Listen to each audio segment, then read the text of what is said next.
Hello, Internet. Hello, everyone. Welcome to the pre-show of the study group. Can't see my program side here.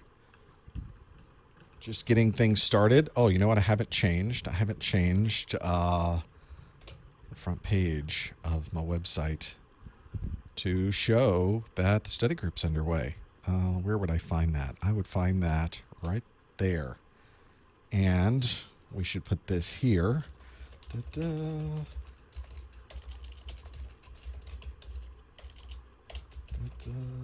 /live. This is chat room /live.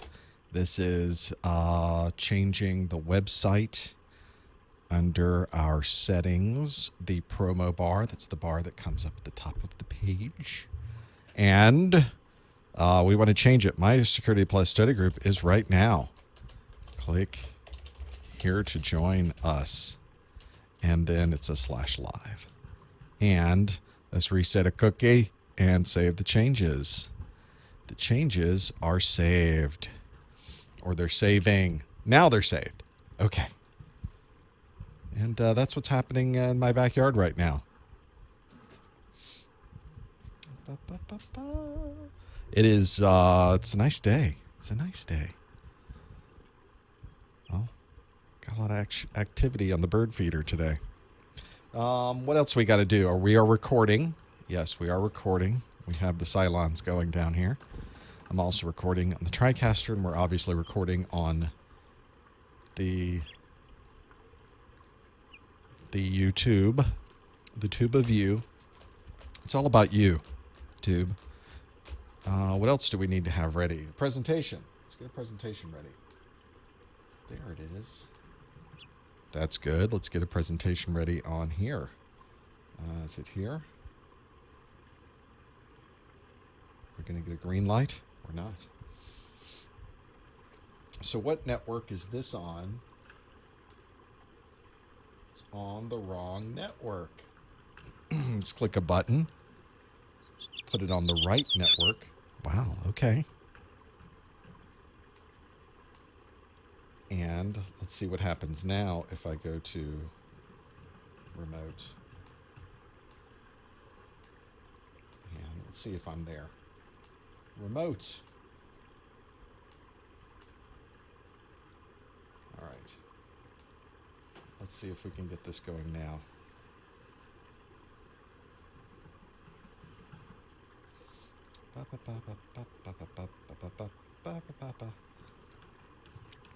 It's a Security Plus study group today, by the by, just so everyone is aware of what's going on there. It's very loud out there. Let's turn that down a little bit. Yes, I know. Oh, yeah. I know.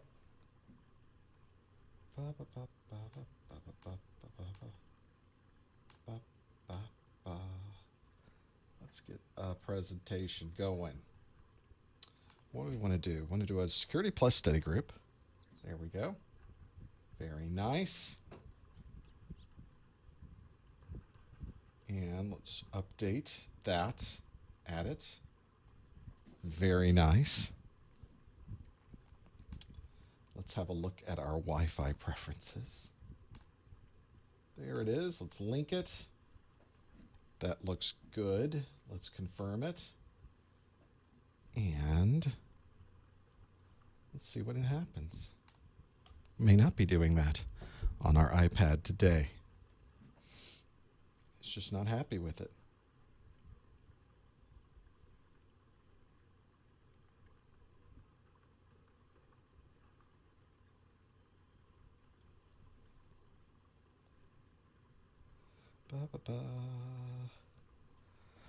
Hello, chat room. Yeah, the 501 they say will be out in October. Did I update that slide? Probably didn't. Probably did not.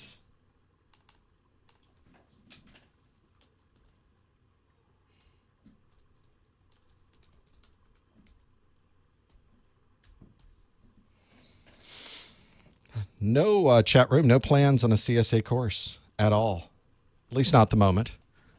Nothing compelling has been really working on that for me.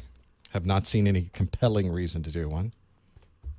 If you have a compelling reason, I would be glad to hear it. Okay, when is this retired? July, not October.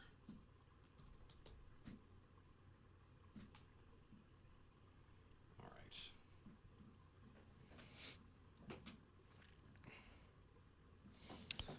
Oh, they put up an actual launch date of October the 4th. Like they're being very specific now. October the 4th.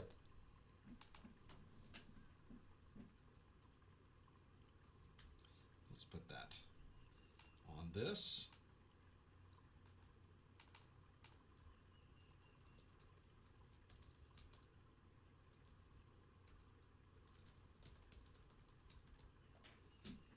So real time, peoples. The real time editing. Well, we may just not be doing a remote on that today, will we?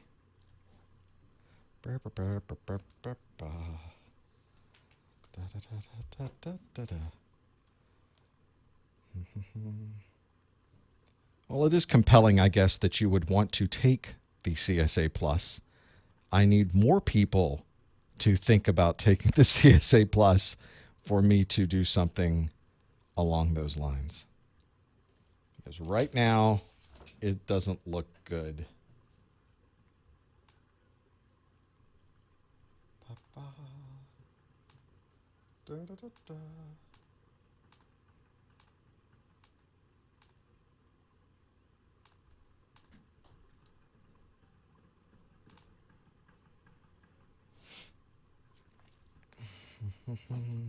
Yeah, definitely not CASP. If I'm not doing CSA Plus, I'm certainly not going to do CASP. And CISSP has even fewer people taking it. So probably not that one either. Just need more people taking them. That's the thing. Well, this is what I get for updating Keynote and not having everything updated.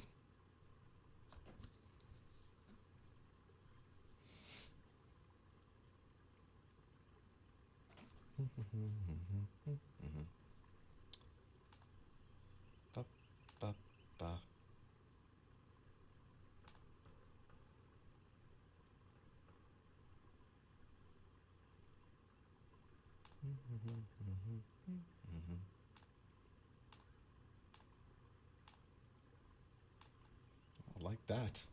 Some good stuff in there. Okay.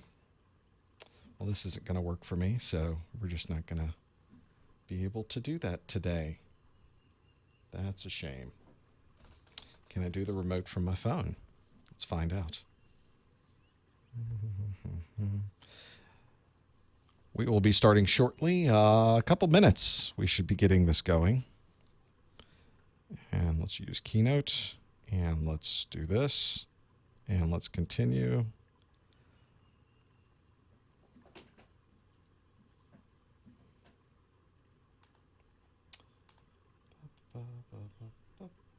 Let's link those. I'm confirming that. Well, it's consistent across all of my devices anyway. Nothing is working.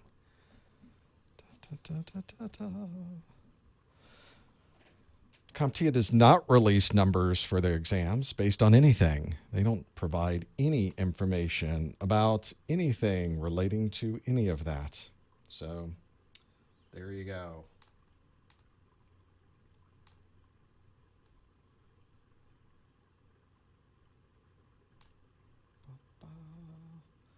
Let's see if I can get this going. Betcha I won't.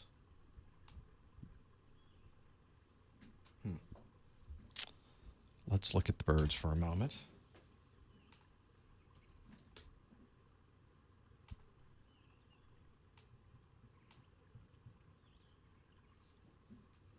Aha. It's all about the firewall, people. It's all about the firewall. Did all of that because the firewall was on. How do I know there's not enough people interested in CSA? Because I ask and I look around and I see what people are saying on forums, and I do market research, and I compare it to everything else, and et cetera, et cetera. And maybe, just maybe, eventually, the interest in that will increase enough that it makes sense for me to consider doing it. But at the moment, it does not. So, but it's time to a study group. So let's see what we can do from a study group perspective, shall we? Let's begin, everyone.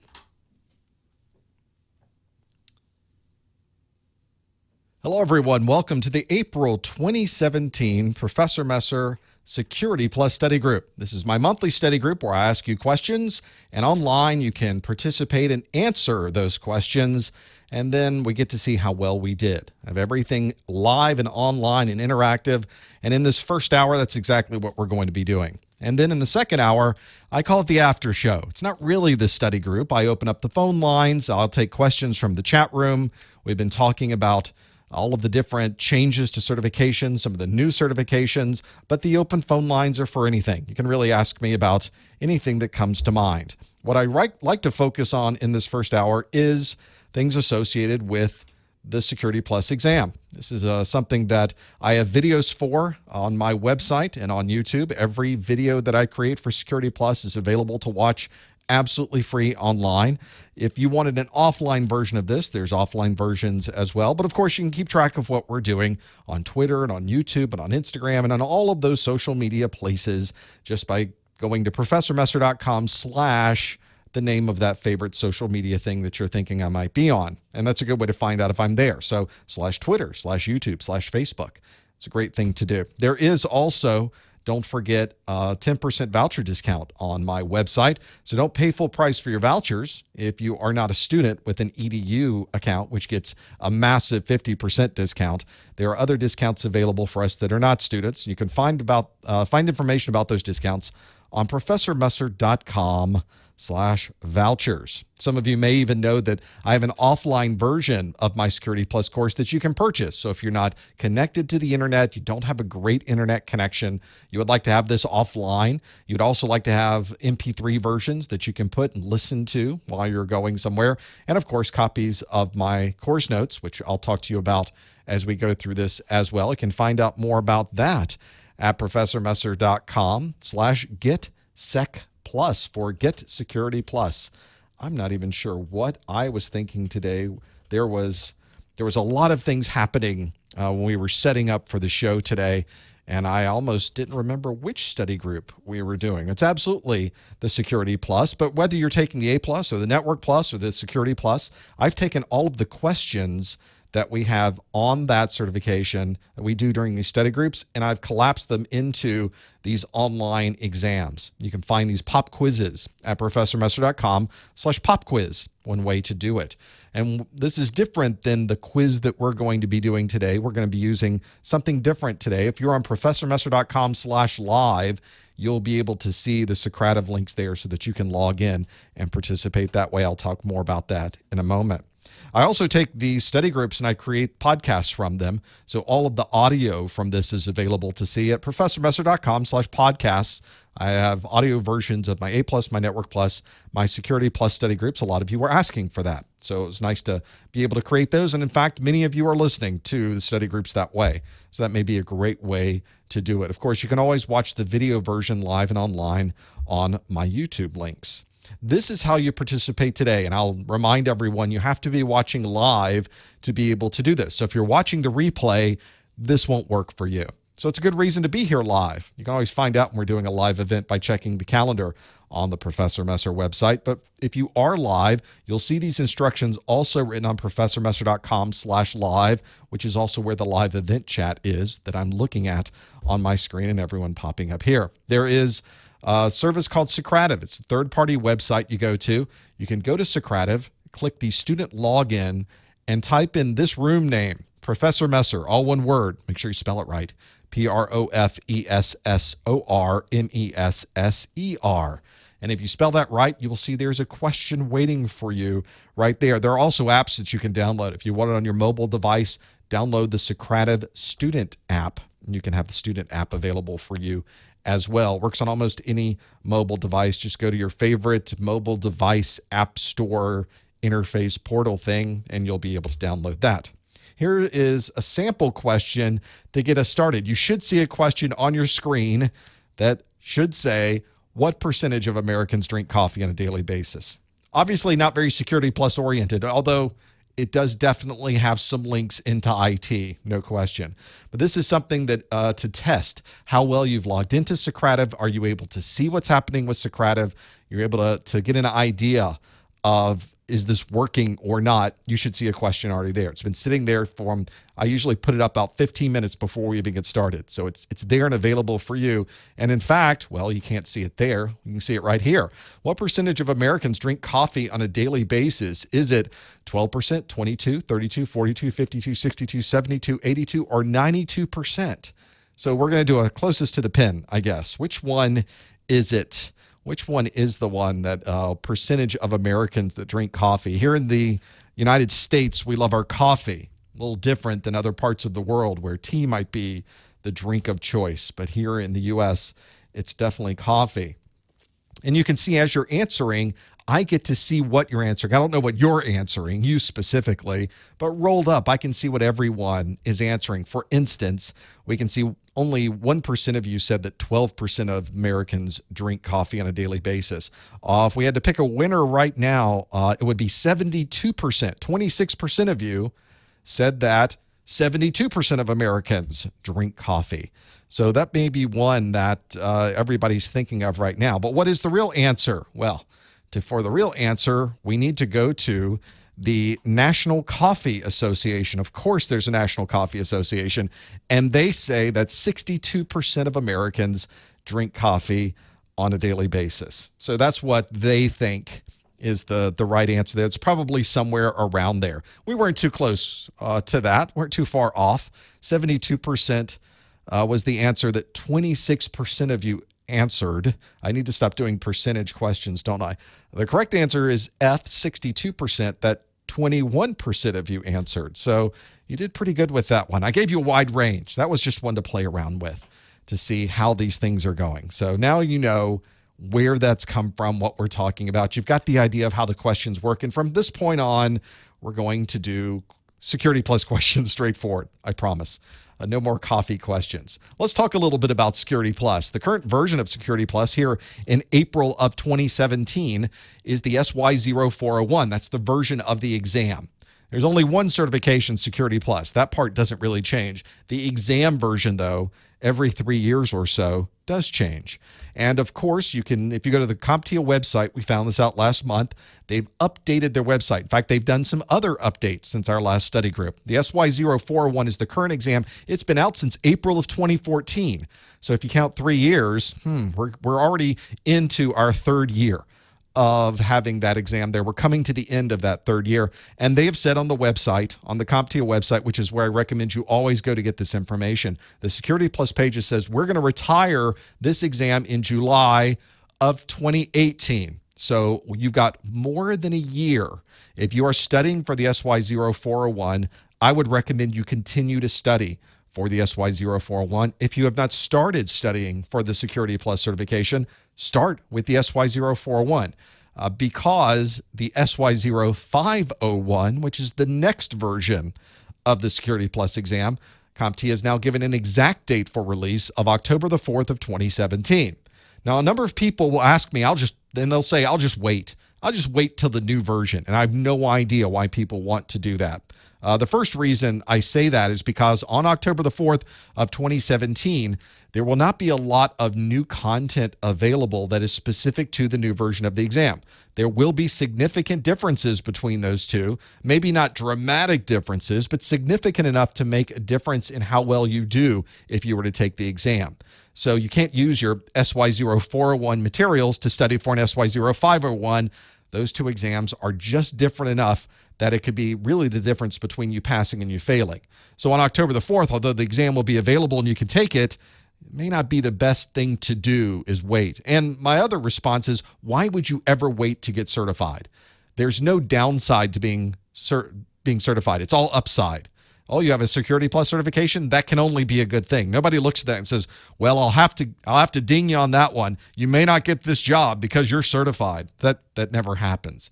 So one of the things that I always tell people is never wait to get certified. If you were planning to take the SY0501, it would need to be in July sometime of next year, June, July timeframe. You're just starting your studying. Never wait to get certified. So pretty important to do that. This is a single exam, the SY041, so you don't have to take a lot of exams. A single exam, 90 questions. Your passing score needs to be a 750 between a range of 100 to 900, which makes no sense whatsoever. There's not a percentage.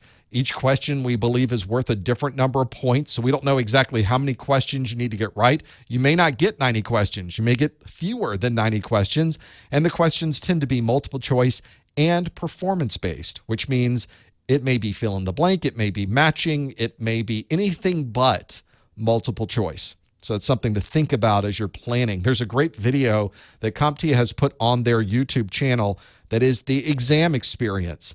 And they show you what the exam screen looks like. They show you some of the features you can use during the exam, and they show you what a number of the different kinds of questions might look like. So that is a very useful thing to view. It's only a few minutes long, and if you're someone who's never taken one of the CompTIA exams before, that's a pretty good thing to do.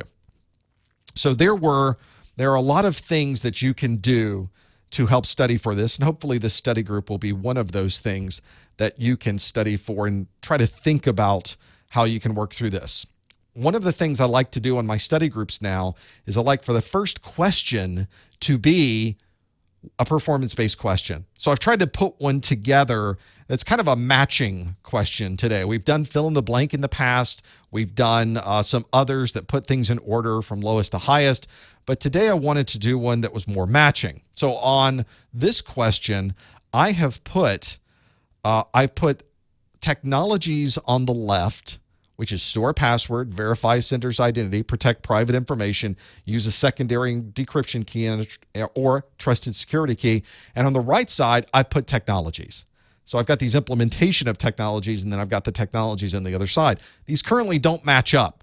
So I want to be able to match the implementation of the technology that to the actual technology on the right. Now, obviously, we can't draw lines on our screens. You'll see that the testing system that I have in place online for Socrative is a fill in the blank. So maybe you could just put the technology names in order. If you think the proper order is encryption, key escrow, hashing, certificate authority, or digital signature, you could even abbreviate it, EKHCD if you wanted, but put them in the order that they are there. So that may be something to really think about. One of the things that is very important to know on the exam is you could get a question like this that doesn't really fall into the multiple choice world.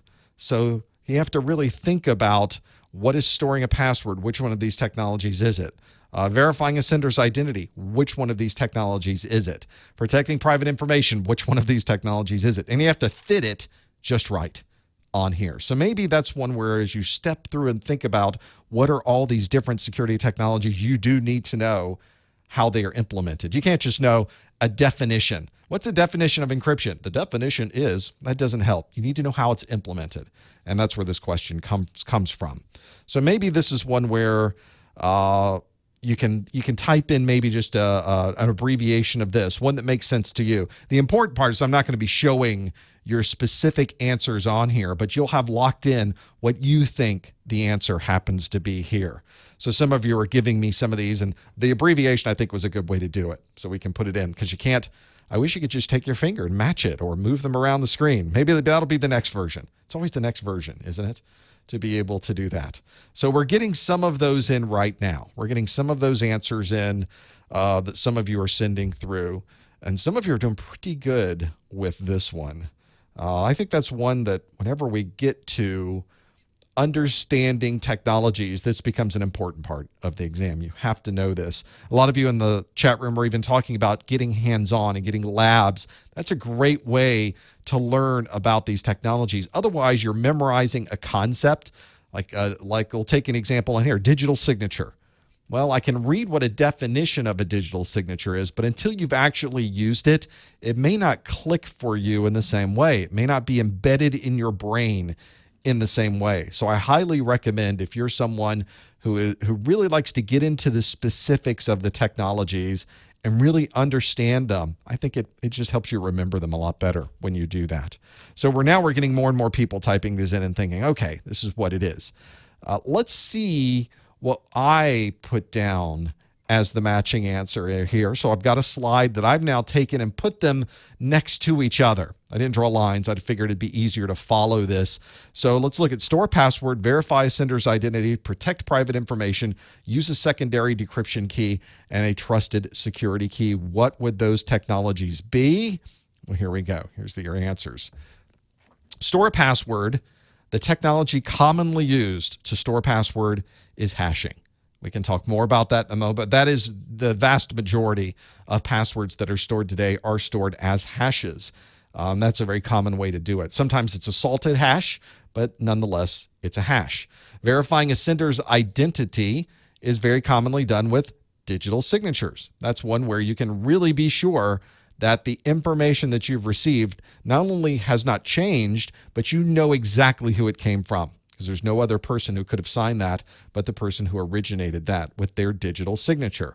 Protecting private information, we have that down as encryption. Encryption is a very common way to protect private information so that nobody else can see that. Using a secondary decryption key, very commonly done with key escrow. In fact, many organizations that have encrypted hard drives on people's machines, they keep an additional key, not just a copy of the original decryption key. They might keep a separate decryption key. There might be even a master decryption key that can decrypt all of the devices that you have out there. The types of technologies that this the asymmetric encryption allows us is quite remarkable, and that's one that comes in very handy. And the last one here, trusted security key. Well, the only thing a CA provides you, a certificate authority provides you, is trust. That's the only reason it exists, is that you can trust the certificates that are being signed by the certificate authority. Certificate authorities don't provide any encryption technologies. They simply are providing a trusted entity that is signing these certificates so that other people know that the certificate can be trusted. So trusted security key, we'll put that in the category of certificate authority.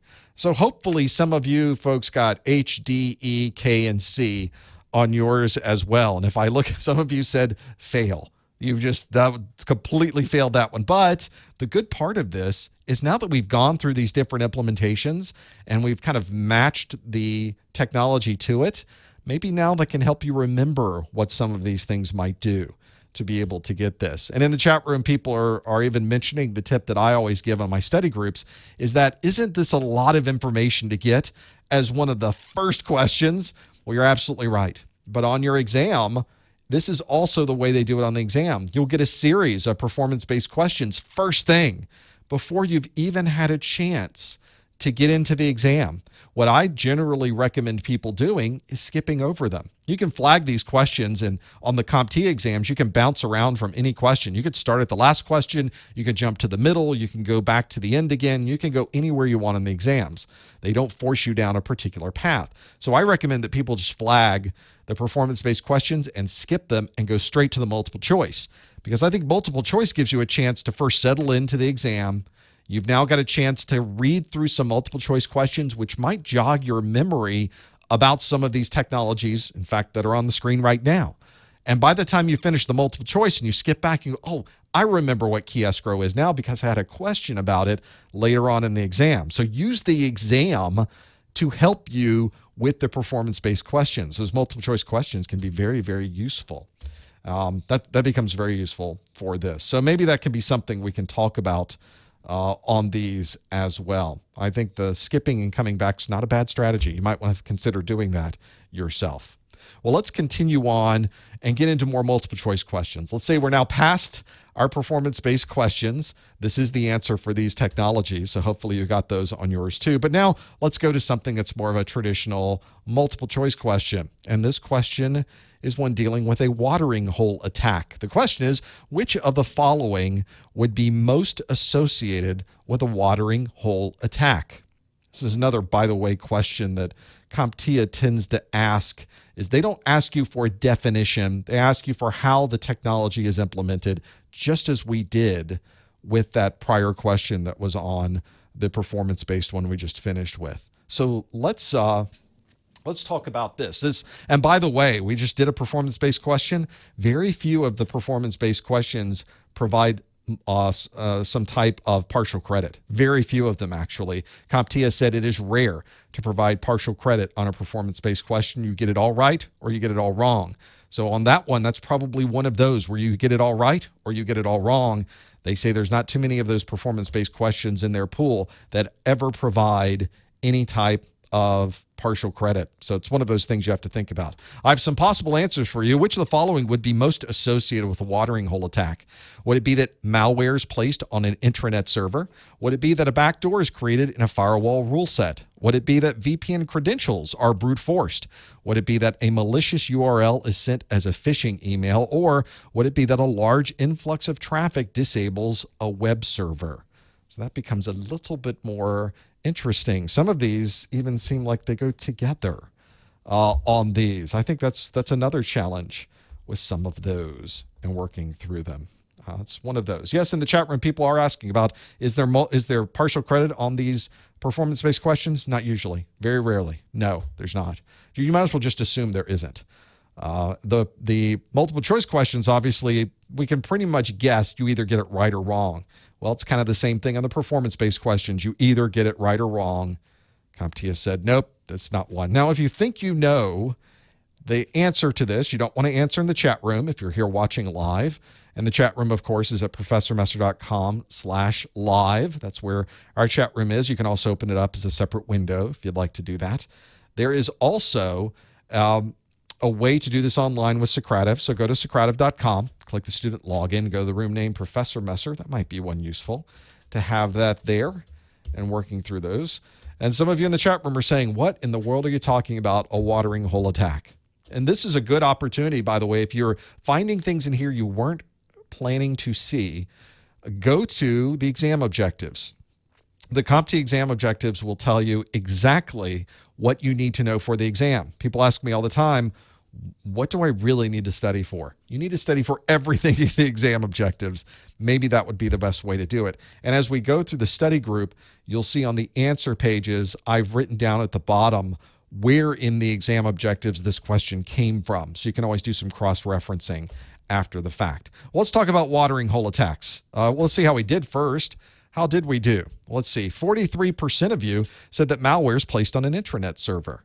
27% said a malicious URL is sent as a phishing email. 17% said a large influx of traffic disables a web server. 11% a backdoor is created in a firewall rule set. Hardly anybody, 3%, said VPN credentials are brute forced. So what would be most associated with a watering hole attack? Watering hole attacks are interesting because one of the challenges that a security professional has is that you need to keep the network secure. And many networks out there, and I have traveled being in the security industry for many, many, many years and going from place to place to place. Part of what I did was visit multiple organizations in a single day and talk to them about their security infrastructure. And most places are pretty secure. You know, we see the stories on the news about how the big hack occurred and how all of these problems happened. But for the most part, you have pretty secure networks out there.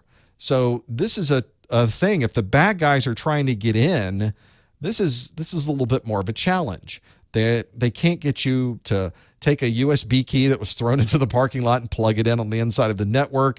They can't get anybody to respond to their phishing emails. Nobody's opening up email attachments. You've locked it down. You have a very secure network. Good for you. So you want to be able to really then go to the watering hole. Everybody eventually has to come to the watering hole. And that's what a watering hole attack is like, is you want to be able then to get them when they're all sitting there and drinking and they're outside the scope of their secured area. So this is where it can be really useful. So how do you get, obviously we don't go to watering holes, so to speak, any longer. Some of us do, but mostly we don't go to watering holes, at least not from a technology perspective. So one of the watering holes that people often go to in an organization is lunch. This is one that does come in handy. You can go, everybody might go to the same coffee shop. There might be a coffee shop downstairs. Everybody goes there. Maybe everybody goes to the same trade show every year. Find something where everybody is going. And on those sites, you want to be able to find a vulnerability. Maybe everybody orders lunch from the sandwich shop, but they all do it online. They go to the sandwich shop's front page, they click a button, they order everything, and they have the sandwiches delivered. Something very commonly done in an organization. So what you'll do, instead of getting into the local network where the users are, you get into the watering hole network. You get into the sandwich shop network. And interestingly enough, this is a very common way to collect information. There's a huge problem with Subway sandwich shops a couple of years ago that happened to be related to credit card numbers, but people were very easily getting into these sandwich shops with remote desktop. And now once you're there, you can infect everybody. Now, obviously, you're only looking for very specific victims here, but now you have access to them. And you can start doing some very interesting things to find and get access now to those internal networks because you infected them through this third-party site. It becomes pretty handy to do that. So how can we now find that information and see if we can find these problems? Now, one of the very common ways to do this is also to send and put information in front of people that they are commonly used to seeing. Maybe you send a sandwich shop email that says, don't forget to order today. Click this link. Oh, it's the sandwich shop. I need to click that link. Another way to do it without even taking over a third-party website. So if we had to find which one of these would be most associated with a watering hole attack, we can think of these. Malware placed on an intranet server. Well, that was our top answer, but again, the bad guys can't get to the intranet server. They can't get onto the inside of your network. So that becomes a little bit more of a challenge. This is the reason for the watering hole attack to begin with. So unfortunately, the 42% who answered A didn't get that one right, because that's what we're trying to work around with this particular kind of problem. Let's go to the second most popular, a malicious URL sent as a phishing email. 26% of you chose that one. And if I had to look at all of these different problems that you would run into, that's the one that would be most associated with a watering hole attack. I gave you a good example one, in fact, just a moment ago, where you sent the email saying, make sure you order lunch today from the sandwich shop down the street, and you naturally trust it. Because who would not trust the sandwich shop down the street? I order there all the time. Of course, I'm going to get an email from them. Let me click and put in my credentials. A backdoor created in a firewall would not be created with a watering hole attack. VPN credentials being brute forced have nothing to do with watering hole attack. That's a brute force attack. It's in the name of it itself. And a large influx of traffic disabling a web server is a denial of service attack. That's obviously not going to be a watering hole attack. There are many, many, many different ways for a watering hole attack to manifest itself, to be created, to be implemented by the bad guys. So you want to look through all of the possible answers that you have. And in this particular case, all of the answers except for one was very obvious, that all of these were wrong. A was wrong, B was wrong, C was wrong, and E was wrong. So we do want to go through this and look at what type of information is the one that makes the most sense for what we're doing. So in this case, if you answered D, a malicious URL is sent as a phishing email, you got that one absolutely right. Didn't quite hit the 50% I'm looking for. But one of the advantages of this, obviously, is if you get it wrong, now you understand more about what a phishing hole attack might be, a watering hole attack might be, and you can see that the phishing that occurs because of that watering hole attack is one that's obvious in the answer. So think about what a watering hole attack might be able to do for the bad guys and how it would be implemented. And if you get that question on your exam, I'll bet you get it right. Let's move on to another question. This, again, a multiple choice question. And this one would be about TOTP, whatever that is. Which of these would be most associated with TOTP? Yeah, you know me. It's one of these answers. Would it be MITM? Would it be digital signature validation? Would it be wireless encryption? Would it be multi-factor authentication? Or would it be web application firewalls? One of these would be most associated with TOTP. Maybe you know what that is. That's one where I think whenever we start looking through the possibilities here, you do have to break them down. And again, the question, and this is very similar on the exam, is which would be most associated. You will often get answers to choose from that are not exactly dead on. And that's where whenever you start running into these types of questions, now it's not giving me the answer I thought it would be. Now it's giving me an answer that I have to now choose from. I really have to know the technology, and this is one of those. If you think you know the answer, go to Socrative.com to the student login. If you're watching live, and go to the room Professor Messers. It's spelled there. You'll also see that information on the professormesser.com/live page. It's listed there, so you'll be able to see those on here. This is one where I do want to go through these. In fact, I'm going to take a peek at how we're doing with this one for the TOTP. I think we might be bouncing back on this question, one that we have to know a little bit more about on those pieces. Some of you in the chat room are saying, you know, this test, they have all kinds of different weighting and scoring and that kind of thing. In fact, somebody in the chat room saying I should have CompTIA on to talk about that. Well, they don't talk about it intentionally. The reason it is so difficult to understand is they would like it to be difficult to understand. That obfuscation is part of, I guess they feel it protects the product itself. And quite honestly, I don't have a relationship with CompTIA to even be able to ask them that. And I really don't want to have that relationship. I'm an independent entity in that regard, and I like being independent because if they do something on the exam I don't like, I can say it, and I don't have to worry about, am I offending anybody? I have a relationship. Nope, I don't. I like to keep a distance there between myself and any of the certification entities in that regard. Let's see how we did with this question. TOTP. Well, let's see. We have a majority, 72% have said multi-factor authentication. We have double digits, 15% digital signature validation, and then single digits for web application firewalls, MITM, and wireless encryption. So what would it be, this TOTP? Well, TOTP is the time-based one-time password algorithm. This is something that's commonly used as a method of authentication. So it's based on the time of day. So at a certain time of day, here is a special password that will be provided to you. And when the time changes, maybe after every 30 seconds, the password's going to change. You may say to yourself, wait, if the password changes every 30 seconds, how am I supposed to remember what the password is? Well, in this particular case, this is used for multi-factor authentication. This is a little different than having to memorize a password. It's usually something that's given on an app that's on your mobile device. It's given on a key, on a little key fob. It's a pseudo-random. It seems random, but it's not really random. It's actually synchronized up because it's synchronized to the time of day. These timestamps are usually synchronized this way to be able to do this. A lot of places provide this type of secret key functionality. So if you're using the Google their multi-factor authentication, if you're using the one from Blizzard, if you're using the one from PayPal, if you're using the one, I have one for my internet service provider.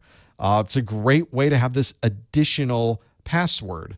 So you would log in with your username, you would log in with your normal passphrase that you use to log in, and then it will ask you for another password, this TOTP password.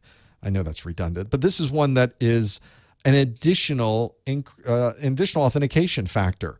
So when it asks for that, I have to go to my mobile device. I have to open my app for this, and I'll open it up, and it will tell me the latest number that I need to know on my authenticator, and then I type that number in, hopefully before the 30-second timer runs out. And I hit enter, and if it checks and see, okay, you did type the right one in, it must be you because you not only knew your username, you not only knew the password, but you must have had your phone in front of you because that phone is the only one that could possibly give you that authentication information. So that becomes really useful. And it's also a good way to make sure that nobody else can log in because they'd have to have your phone. They'd have to have access to your phone. They'd have to authenticate into your phone to be able to view this authentication. On top of that, they need to know your username and your password. So it becomes pretty useful to have that functionality there. And in fact, if you're one of the folks that answered multi-factor authentication, 73%, you indeed got that absolutely right. It would not be man in the middle, as in this authentication, this token-based, this time-based token, is not really anything to do with man-in-the-middle attacks. The digital signature validation, there is no digital signature associated with this. The only way that they know it's you is it's on your phone. But even that doesn't have a digital signature associated with this capability. The web application firewalls, this is not something that a web application firewall would care to know about. Web application firewalls are usually set up to find someone who's going outside the scope of what they normally should be putting into input for a application. And a wireless encryption. TOTP is not wireless encryption and being able to do that either, to have that there. So if you are running this on, if you have Google, Microsoft's, Facebook, PayPal, Blizzard, there's so many different organizations that are doing this kind of authentication, this multi-factor authentication. You just have to enable it. So this is, if you don't have this enabled, I highly recommend, if you have an important login, and what logins aren't important these days, having this additional capability can be really, really useful to have that there. This is something that there's a lot to in the exam. There's so many different types of this authentication mechanisms. And one of the things that I've done is I've tried to put them all together for you. Now, you could, of course, watch all of my videos, but I have about 250 Security Plus videos.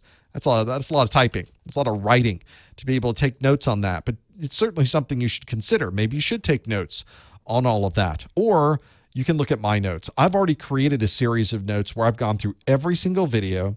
I've taken all of the text from every single one of those videos, all of the graphics, all of the pictures that make sense to show, everything that I've created from the diagrams, the charts, and I've put them into one document. And this is my Security Plus course notes. This is 36 pages for the SY01. It's massive. I said 35 pages here. It's really 36 when you start getting into every single one of the pages that's there. And it covers, obviously, everything. It covers network devices. I'm going to scroll through some of the course notes here. Here's the DMZ, what a demilitarized zone is, VLAN, static NAT, source NAT. You've got cloud computing, network design. Now we're into IPv4 and IPv6. All the port numbers you need to know, it's in there. I tried to put everything in there, and it's in this very tight, easy to watch, easy to view, easy to read, single place. It's not a book of 250, 300 pages. Now, you still need a good book. You still need to watch the videos. You still need to do the normal studying.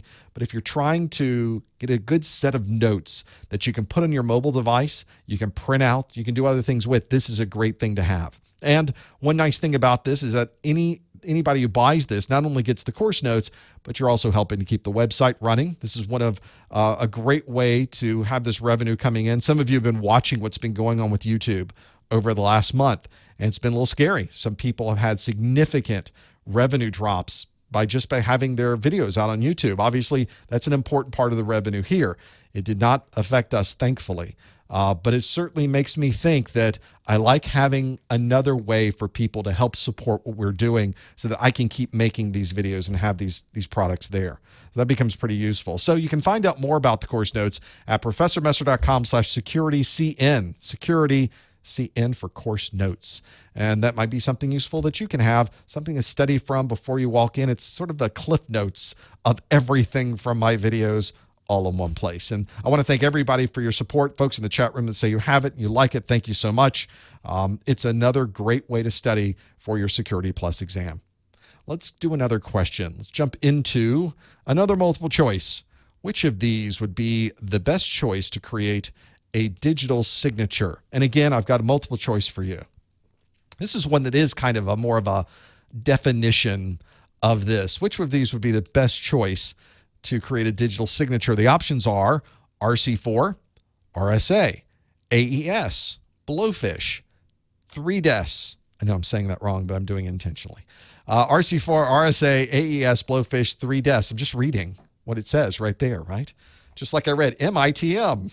I don't think many people say it that way, but that's one of those that I'm just giving you a bunch of abbreviations and a weird word and saying figure it out. Maybe you know what that is. Which of these would be the best choice to create a digital signature? If you know, no answering in the chat room. You want to answer on Socrative. Go to Socrative.com to the student login and the room name Professor Messer. It sort of rhymes, kind of rhymes. Just spell it right. Professormesser. I'm going to change that one of these days to be something that's a little more, it's a little easier to type. We're going to call it Banana. Go to room name Banana, but that wouldn't make sense, would it? We need something that makes sense. I'll think about it. Maybe it's difficult because a lot of the things I tried already taken. You have to find what nobody else is using for their room on Socrative. Becomes a little more of a challenge to have that there. So this question, creating a digital signature, there's a section of the CompTIA exam, which is section 6, is all about encryption, cryptography, digital signatures, key escrow, certificate authorities, all of the stuff. It is just a lot. And if you've never done anything with encryption before, it's almost overwhelming. Just that one section is overwhelming.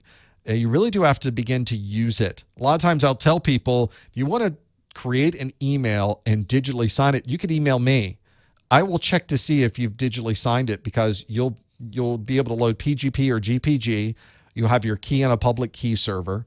My keys are on a public key server. You can find my keys at james@professormesser.com. You can find that key. You can send me an email directly. You can encrypt it with my public key and see if I can decrypt it. You're more than welcome to do that. It becomes useful to have that there. So this is one where maybe this would be something to try. Do your own digital signature. And then once you've done it, like, okay, I understand what a digital signature is now.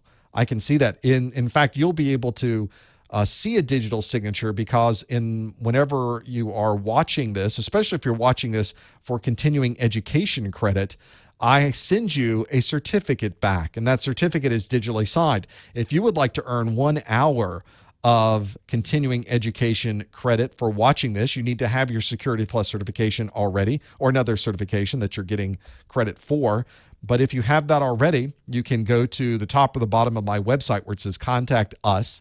And on there, you want to put your name. You want to put that this is the April 2017 Security Plus study group. And somewhere in there, you want to put the word digital signature. And that way, I know that you watched this. And then I will send you a message back that says, thanks for watching. This certifies that you watched this. And then I digitally sign it. So that way you can't say, oh, it's good for an hour. No, I'll say it's good for 10 hours. See how that worked? But you can't do it because I digitally signed it. And if somebody was to check that digital signature, it would fail the check. See how that works? Very useful. Let's see how we did with this one. Which of these would be the best choice to create a digital signature? Let's see. B, RSA. 41% of you said RSA to be able to do that. Next highest was 26% with AES. 17% said triple des. See, I said it right that time. 11% said RC4, and 5% said blowfish. Which one of these would be the best choice to create a digital signature? Let's talk about the one that would be the best choice. It would be RSA. This really is the one that's probably the most common one to be able to use. RSA named after Rivest, Shamir, and Edelman, who created this cipher back in 1977. It's been around for so long, and yet a huge important part of public key cryptography, this asymmetric encryption methodology that we use, because we can encrypt with it, we can decrypt with it, we can use it for digital signatures. We use it extensively. If you go to a website and you buy something and it's all encrypted, you're probably using RSA to make that happen, using these very large prime numbers to be able to make public key to work. And it's been around for so long that it's now part of the public domain, which is a good reason so many people use it because, one, it's really awesome. It works great, and it's free. You don't have to pay extra for it. Very useful to have that there. So this is one that if you're trying to do digital signatures from this list that I have here, RC4 is hashing. RSA is the one most commonly used for digital signatures. AES is really more used for encryption, not necessarily digital signatures. Blowfish also an encryption methodology, and triple des also used for encryption. So that becomes a little handy to have that there. That's one you do need to know. And again, you'll notice on the videos now at the bottom of these answers, I've got there, this comes from my video 6.2, asymmetric cryptography algorithms. So that's one where you do want to go through and know what these things happen to be, because you will get questions on your exam. That's an entire section on your exam to be able to get those right. Let's do another question. Here's one for you. Which of the following would be a best practice for secure router configurations? Which of the following would be a best practice for secure router configurations? It's a multiple choice question. Would it be A, use HTTP to transfer files? Would it be B, use SCP for console connections? Would it be C, update router software with TFTP? Would it be D, store the router in a freely accessible area? Or would it be E, use redundant power supplies in the router? One of these would be a best practice for secure router configurations. What would it be? What would it be?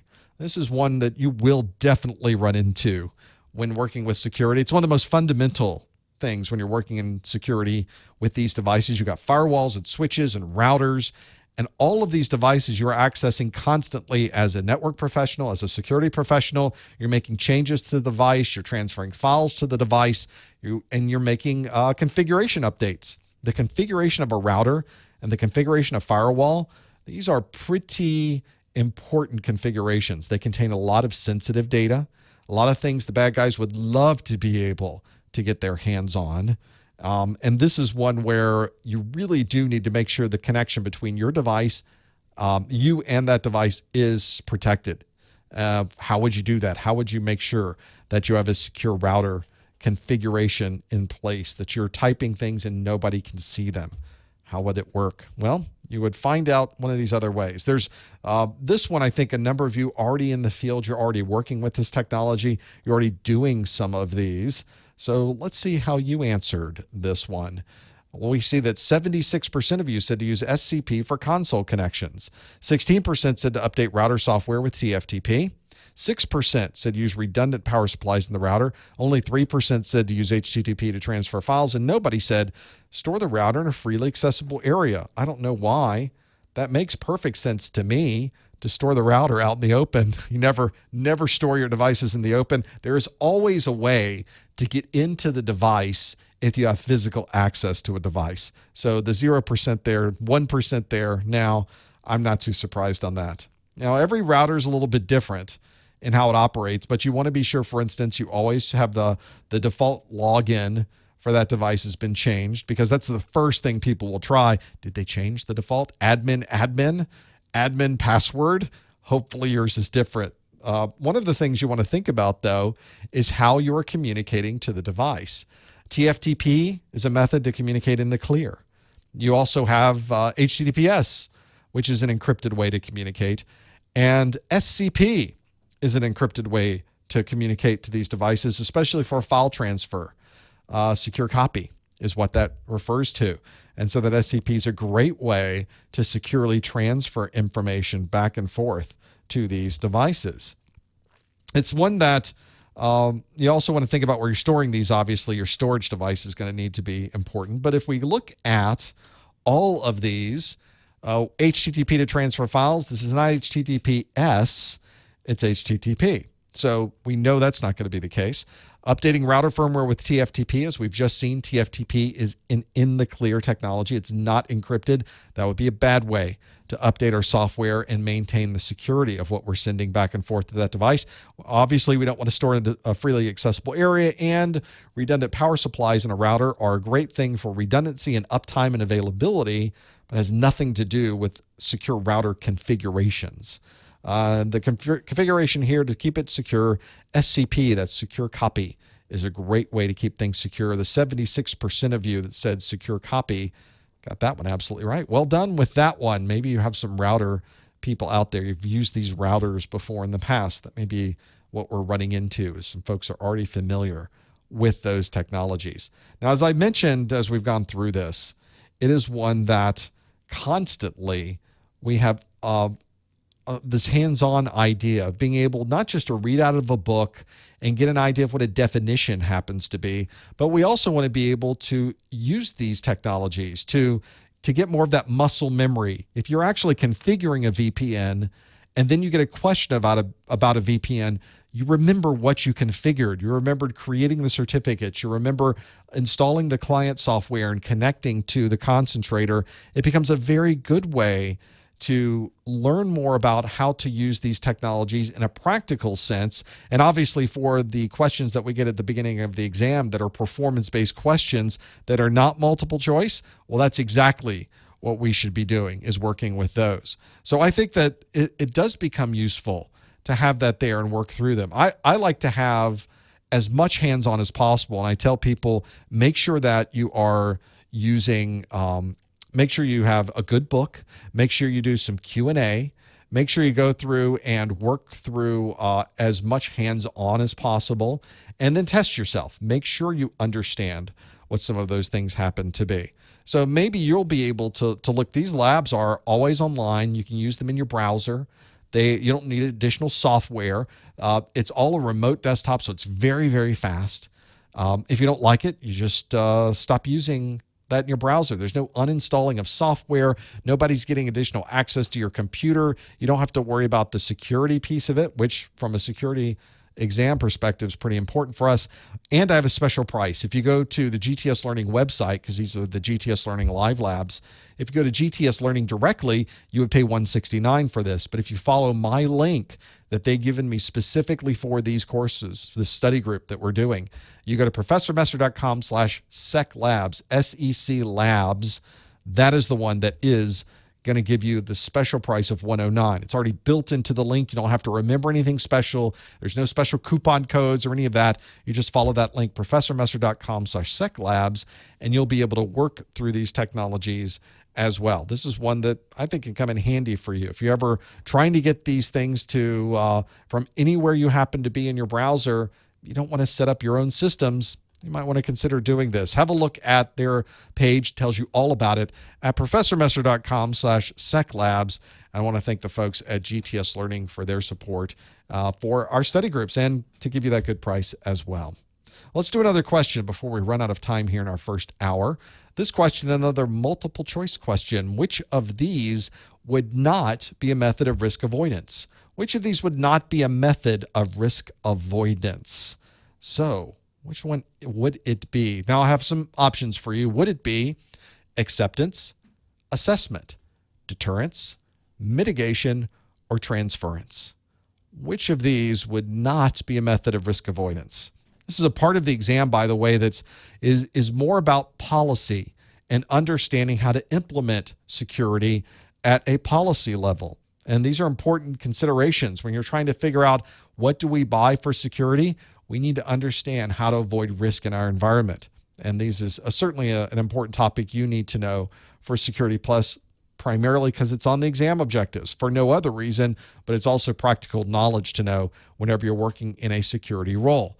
If you know the answer, you can go to Socrative.com to the student login, go to room name Professor Messer, and being able to work through that. This is one where it's more of the drier policy, practical knowledge, but it's an important part of security. With many people in a security role in an organization, a lot of what they do is policy, because the policy is going to really determine how you set up security in your environment. How do you set up policy? What type of access do people have to the internet? What type of access to the internet is allowed and what type of access is prohibited? Every single organization has a different answer to that. It's a different philosophy depending on where you go. So you're going to really kind of need to know some of these policy pieces, because if you're in security, you're going to get pulled into a policy discussion. How can you protect if you've never decided what you want to protect and how you want to do it? So this is a pretty important consideration. Which of these would not be a method of risk avoidance? How are we doing so far? Well, 58% said acceptance, 22% said assessment, 11% said transference, but the not vast majority, but certainly a majority, over 50% did say acceptance, single digits for deterrence and mitigation. So let's talk a little bit about risk avoidance. This is where we really have to make decisions about how can we not have risky things in our environment. And one of the best ways is to find out where is the risk. You can either stop doing any type of risk. That's one way to do it, obviously. That's a great way to avoid risk, is just don't do anything risky. That's not very practical on a network, of course. You need at least a connection to the internet. Nope, we're going to disconnect the internet and avoid the risk entirely. Not practical. So there's other things you have to think about doing. Another thing is transference. Taking the risk and giving it to someone else. There's usually a cost associated with that. This is one where you're maybe buying insurance. So that's one where whenever I get into these, it's a little bit more of a challenge, because now you have to figure out how much money are you going to give the insurance company for giving them that risk. But we have that question every day. We have life insurance, we have auto insurance, and there's other insurances that we can have at a corporate level to deal with the risk that may be occurring. We also have acceptance. Maybe we'll just, from a business perspective, we need to be connected to the internet, so we're going to take the risk of connecting to the internet. Now, obviously, we're going to do things to help protect ourselves. We're going to have some firewalls. We're going to check the data coming in and out. We're going to make sure that's the problem. But that's one where it becomes very important that we have to just say, well, we're at a point we're going to avoid the risk by just accepting the risk and know that this could be something that we could run into. We also run into mitigation, decreasing the risk level. If I put a firewall in place, that's going to decrease the risk of connecting to the internet. So of course, I'm going to try to mitigate anything that might be happening there. And another way to do it is through deterrence. Maybe you're able to put up outside of your organization a big fence. Maybe you've got dogs running around. Maybe there's a sign that says, do not come in here, or things are going to be very bad for you. And if a bad guy shows up and sees the fence and sees the dogs and sees the sign, that's a pretty good deterrence. Maybe he'll decide, I really didn't want to go in there anyway. I'm going to go try to do something else. So if we look through all of the different things that we have here and things that we need to think about from a perspective, we know that we have transference, acceptance, mitigation, deterrence. The only thing we didn't really have here is assessment. Risk avoidance. Assessing something doesn't avoid any risk at all. It may help us identify where the risk is, but assessing the risk is not a method of risk avoidance. So that is one where if you answered B, assessment, the 21% of you got that one right. That's the only one in this list that would not be a method of risk avoidance. It's certainly an important step. We certainly need to assess our risk and understand it, but it's not a direct method of risk avoidance. Another one we need to be concerned with whenever we're working through all of these challenges with knowing what's happening on the exam. This comes from the section of the exam is 2.1. There's an entire section on risk avoidance in the exam objectives, and you should absolutely be familiar with those exam objectives and working through them. The SY0401 has an extensive set of exam objectives. I'm going to pull mine up on the screen here just so you can get a feel for what this looks like. The exam itself, these exam objectives are extensive. I'm going to scroll through, scroll. Network security. We were just looking at 2.1. So I'm going to scroll down this list for 2.1. And you can see 2.1, we have control types. We've got false positives, false negatives, the importance of policies and reducing risk. We've got risk avoidance, transference, acceptance, mitigation, and deterrence. There's our risk avoidance methodologies. So that's exactly where that particular question is coming from. So if you know the exam objectives, you can see all the questions I write, all my videos, and in fact, the exam itself stays very, very, very close to these exam objectives. And they are big. The exam objectives here, if I keep scrolling down, section 2, it's extensive. Nobody else in the industry that does certifications really provides you with this much detail under these. So make sure that you know what where these exam objectives are. It should be the first thing you get before you start studying. It should be the last thing you use, because you can use this as a checklist to know, for instance, using appropriate cryptographic methods. Well, I can go through the entire list. When would I use these? and become familiar with them. That's one of those that really becomes useful. Everything that's in the Security Plus exam, by the way, is pretty practical. As someone who's been in the security industry, who's gone to all of these different companies, I've been in some of the largest networks in the world, working with their security teams. All of this content is very applicable to what a security professional needs to know. So it's a pretty good set of exam objectives. And at the end, they have a huge set of acronyms. What would IT be without a set of acronyms? Make sure you go through and understand what those things are as well. Some of these acronyms are not right. There's one or two in every batch that I'm not sure where they got that acronym from. We should have a test. Find the bad acronym. You'll find one in every single one of the exams, but the vast majority of them are straight ahead, right on, something you would need to know for all those pieces. So don't be too worried that you don't know all of those different things. It's just something you need to keep in mind whenever you're working through them. Well, we've come to the end of our first hour, but of course, stick around for the second hour, which will be our study group after show. But I do one of these study groups every month. We've got another one of these on May the 17th. But if you're watching this on a replay, this is well after May the 17th of 2017. You can always go to my website, professormesser.com/calendar. There's also a link right at the very top for calendar. It will tell you when the next live event is. I will have an A+ study group, a Network Plus study group, and a Security Plus study group I try to do every month. So you'll be able to know when that next live event happens to be. And hopefully I can do some more study groups too. I want to have a few more that I'm working on conceptually what we plan on doing with that.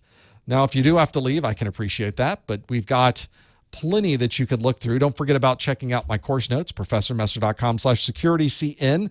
You can, of course, find all of my Security Plus videos on YouTube, professormesser.com/YouTube, professormesser.com/Twitter, /Facebook, /Instagram, /LinkedIn, all those things. You can find something there. Find that thing that I might be on and you'll be able to find it. Don't forget about the voucher discounts at professormesser.com/vouchers. May be useful to have there as well. And my thanks to GTS Learning and their support and that special price you get just by following this link, professormesser.com/seclabs. And of course, thanks to you, because we wouldn't be able to do this study group without your input. Stick around for the second hour. We'll open up the phone lines. I'll take questions from the chat room. And otherwise, we will see you again on the next Security Plus study group.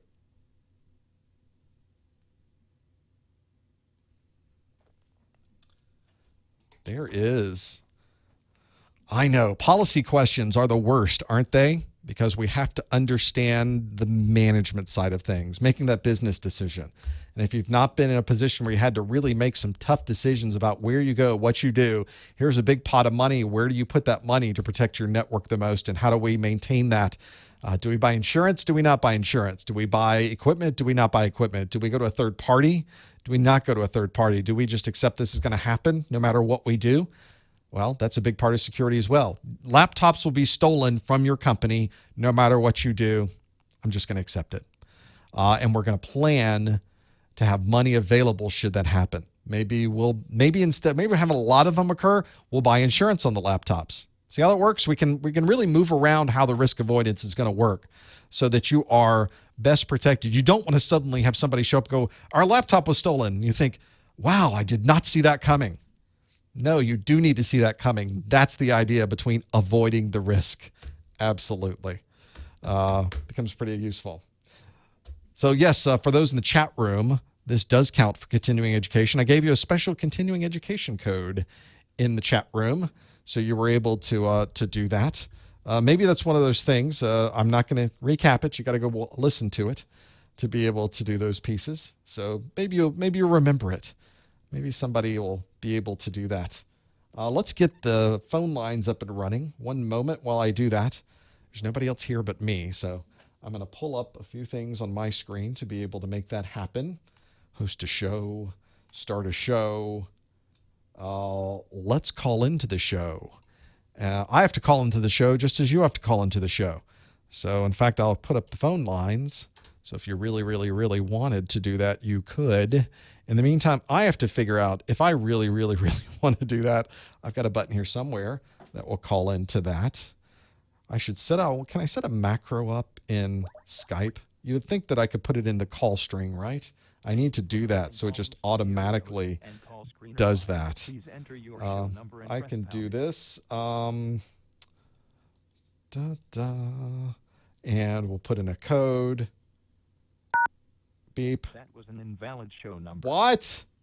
Was it an invalid show number? Yes, it was. That was completely invalid. Let's try that again. Enter your 6-digit See PIN how number. that works. Da, da. We'll put this in. We'll click a button. You can ask questions in the chat room. You are now in the host room. And See, I'm now in the host room. See how that worked? You can ask questions in the chat room as well. I'll be able to provide a question there in the chat room. So it becomes just type it in. We'll have them go by. I'm trying to catch it. And you can always keep trying to have that there. It becomes useful as well. The GTS Live Learning Labs, when you purchase them, they're good for a year. You can use them for a year. So there's plenty of time once you have access to them to be able to use them and have them there. If you want to call from anywhere, this phone number, 855-785-7545, is toll-free in the United States. If you wanted to call from outside the U.S., absolutely free. You can call on Skype. This is free on Skype. No Skype minutes required by using +1 855-785-7545. And that will get you here as well without having to pay anything, which is kind of nice to have that there. Let's go the phone lines to the 228 area code. Are you there, caller? What's your name? Yes, my name is Red Wolf Rock. Hello, Red Wolf. Thanks for calling. What can we do for you?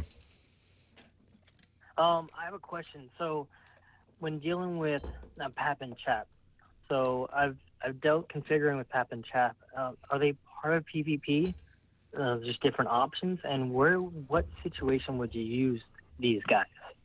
You often don't see much of pappenchat much any longer. We're using other methods to transfer a username and a password across a network for doing this, but you will still run into technologies that are even relatively new in the last 10 years that are using pappenchat. It's commonly done for somebody who's logging into a remote device. So I'm logging into a VPN. I'm logging into a terminal server.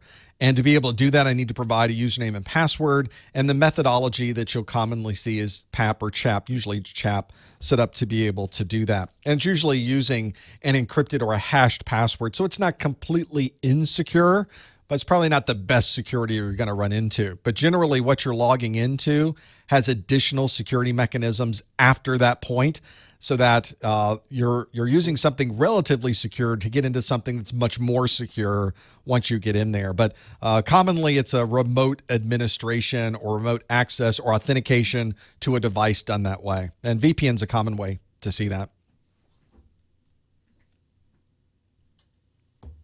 Okay. So you said you would use, sorry, I'm trying to form a, all right, yeah, sorry.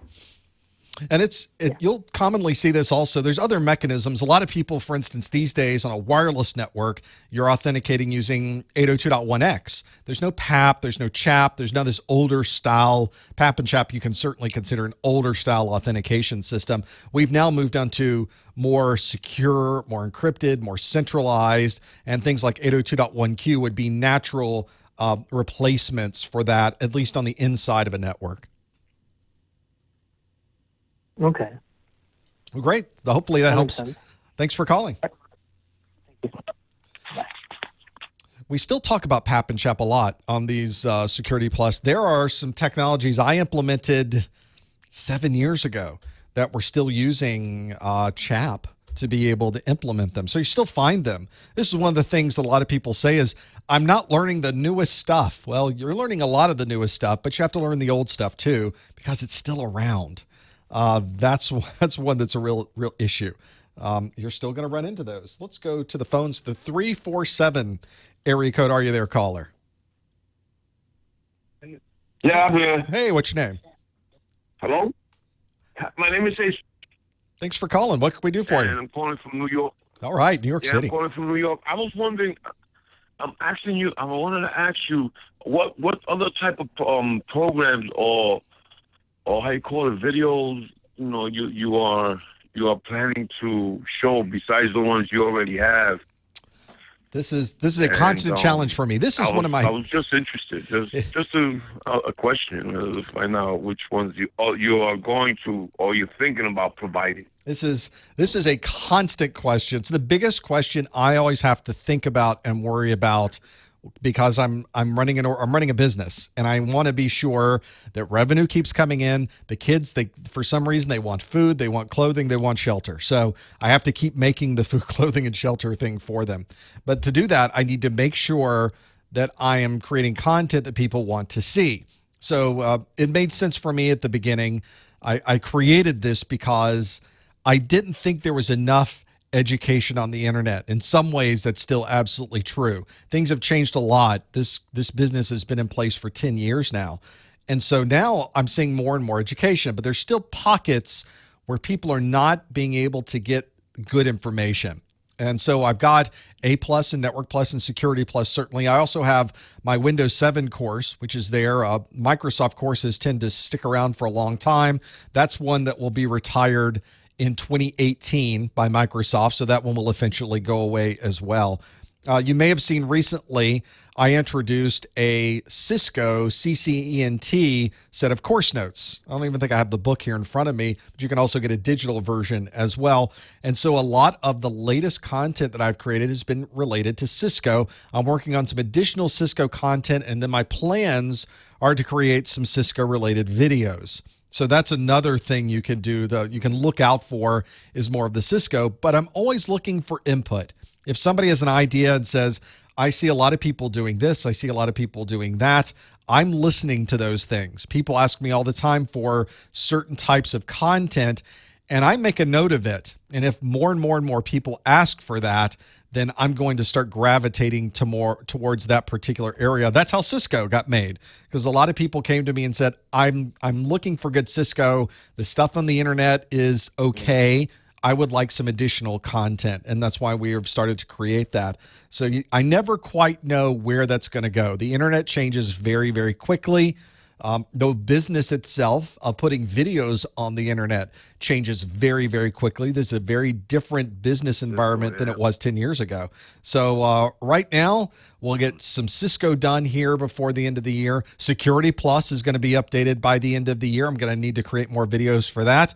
And I'm open for suggestions. So you can always go to the top or the bottom of my website. There's a Contact Us link, which is really Contact Me.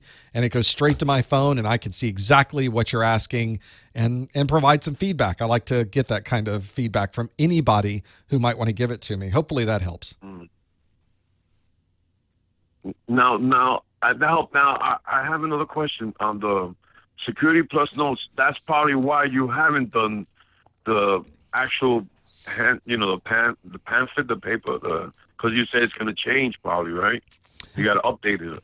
Security Plus will be updated. The course notes and the videos that I have in place are still valid for the current exam. They're going to stay valid for the current exam until July of next year. So you got plenty of time for those videos to be valid.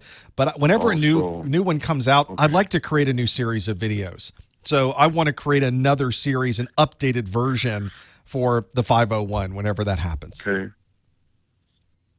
All right. Oh, okay. All right. Now, because I don't want to like purchase it and then get update another one. You got to get another book, like another pamphlet or whatever. That's why I tell people. By the way, your notes of CompTIA is pretty good. They give you exactly when the date's going to be. So they've told us that if you wanted to take the current exam right now, you could take it until July of next year. So you've got a year and 3 months before you're ever getting to a point where that's going to go away. So you would buy your 401 content, you'd study the 401 content, and as long as you know you're going to take it sometime in the next year and 3 months, that's quite a ramp. You're in good shape. Yeah. Now, if you're getting close to maybe the 501 series has come out, you've not been studying at all, you haven't gotten into it, you're in October and suddenly there are books out, there's a lot of content available, and you're thinking, I would like to take the newer version of the exam, you can do that. There's probably not going to be a lot of differences between the 401 and the 501. There will be some minor updates, but you're not going to lose anything by studying the 401. And again, it doesn't matter whether you take the 401 exam or the 501 exam, you get exactly the same piece of paper. So you're not getting a newer certification. You're getting exactly the same certification you would have gotten otherwise. So it's not like the new certification. It's not shinier. It's not cleaner. It's not whiter. It's not darker. It's not purple. There's nothing different about it. This is exactly the same. So that's another one of those things you have to think about is this is the exam version, not the certification version that you're working towards. I see. I just want to say also you're doing a great job, and thanks for helping us techs out here. We need as much help as we can get with all this updating that's going on, and recertification and continuing education and stuff. I just want to give you a shout out there. You're absolutely correct, sir. I'm more than happy to help. Thank you for calling. And thanks. Have a good one. You too. You're right. It is the industry itself is changing constantly. The way we earn the certification has changed. The way we study for the certification has changed. It is remarkable how much has changed. In the chat room, I just want to remind everyone that on my chat room, we talk about topics that are not unauthorized topics for CompTIA. Make sure you check those before putting them into the chat room. Let's go back to the phone calls. The 202 area code. Are you there, caller? What's your name? I hear you. Hello. There you are. Hello. What's your name? My name is Solomon. Hey, thanks for calling. What can we do for you? Yes, just wanted to ask a few questions. For someone who has not, who doesn't have the knowledge in the computer on the security, cybersecurity industry, is it possible for the person to prepare for the exams with your lectures and go write the board exams? I find a lot of people do. The CompTIA exam, if you look at the 401, the Security Plus exam, CompTIA recommends that you have at least 2 years of experience in IT administration with a focus on security. But many people, and especially when I look at people who are in the federal government in the United States, this exam is a prerequisite to their job. But they might not already have 2 years of experience. They might not have IT administration capabilities. That's not something that's in their history. And so they're jumping into this exam without any bit of knowledge. And I've spoken with people that have done that, and it takes a lot more study, obviously. But I think the exam itself, the content on the exam is the kind that if you studied enough, you got a little bit of hands-on, you got multiple places to study from, people have been successful at passing the exam. It can be done. Okay. Thank you so much for your support. Thank you. I think you've been a great help to me, and I guess to everyone. We appreciate what you do, and we pray God bless you. Thank you, sir. Thank you so much. I appreciate it. Good luck to you. That is something a lot of people are wondering about. I haven't got any certifications before. We haven't gone in here before. Now I'm taking this exam. Is this something doable? It's absolutely doable. Takes a little bit more work, takes a little more reading, takes a little bit more studying, but it happens all the time on my website. Let's go to the phone. 661 area code. Are you there, caller? Hello. Hello. What's your name? Yeah, my name is Hemant. I'm calling from London. Hi, Hemant. Thank you. Welcome. What can we do for you? I just wanted to ask you that how do I know that I'm ready for the exam? I'm doing the practice from like last 3 months. All the exams I do, and I'm pretty good at giving answers and all that, but I just don't feel I'm ready. It's a challenge because there's no single place you can go that can give you a big check mark that says, okay, you're ready. You're ready to go. Go take the exam. There's nothing like that exists in the world. One of the things I think actually. it's a challenge. If you go to the exam objectives, though, and I showed these at the end of the first hour, but if you type in CompTIA exam objectives into Google, it will take you to the CompTIA website. You can also go to professormesser.com/objectives and go to the website, and it will take you on a link to CompTIA's website. That's a great checklist. If you can go through the exam objectives, there's a topic that it refers to, and if you can explain that topic to someone else, you can check it off of the list. And you would just need to go through every single one of the topics that's on the exam objectives. And I feel that if you know the topics that are there, you've been able to use that as your checklist and check off every single one of them, I think you're very well prepared to go take the exam. I think a lot of people should do more Q&A. There's a lot of great books out there that have Q&A. A lot of the Security Plus books that you have Q&A at the end of every chapter. A lot of people just skip over those, but that's a great place to go to be able to really understand what it really focuses on there, what you should know on the exam. I think that's a little more important. When you start getting into books, it's difficult to know based on a book. If you just go back to the exam objectives, I think that's a great place to go. CompTIA does not deviate from the exam objectives very much. They really stay close to this on the exam. And that's why I tell people all the time, use that as your checklist. Always go back. It's the place you should start when you're doing your studying. And it's the last thing you should do is start checking these off. And then you know you're ready for the exam. That's a great way to do it, I think. Okay, perfect. Thank you very much for your help. And all your videos are just amazing. Thanks, Hannah. Good studies. Thank you. There's just so much. It's an enormous. Security Plus is a big exam. There's just no question. It's an enormous exam. It's my exam course notes. It was one of the largest I'd ever created, 35 pages just in notes in very small type on a bunch of PDF pages, extensive to have that there. Back to the phones, the 617 area code. Are you there, caller? What's your name? Hi, my name is Benny. I'm calling from Cambridge, Massachusetts. Oh, hey, Benny, welcome. What can we do for you? Yeah, so I already got certified for CompTIA A+, and I'm looking forward to go and do my Network Plus and security. I was wondering, what would you recommend when it comes to books? Books are a subjective question. But when you started getting into books, and I think about when I started looking at books and work trying to figure it out. When I took my A+ exam, I studied from a single book, and I got all the way through this A+ book. And then I happened to get my hands on another A+ book and started reading it. And I thought the second book that I got my hands on, it read better to me. I liked the author's voice. And that's what they kind of describe the way somebody writes, is I like the author's voice in the second book more than the first. And I realized what I should have done was sample a lot of books before ever figuring this out. This used to be a little bit more of a challenge to do because you would have to go to a bookstore, you'd have to open up the book, you'd have to do it yourself. But these days, I recommend a lot of people go to Amazon. Amazon lets you read a little bit of the book that's there. You can click and read and go through a chapter or so of the book to see how it reads for you. And then you can also look at, although it's not 100% the best thing to trust, but the Amazon, people have left Amazon ratings for these books are pretty close to what people are seeing on there. You can trust a lot of them. And that's another good thing to do is compare what people are saying about the book, because people will be very honest and they'll say, I like this part, but I didn't like this part. And then you can decide which one makes sense for you. We've got so many resources available now to do that I think that's one of the easiest ways to really find a book that makes sense for you. And it really is about finding one that makes sense for you and not one that makes sense for the rest of the world. Those are two completely different things.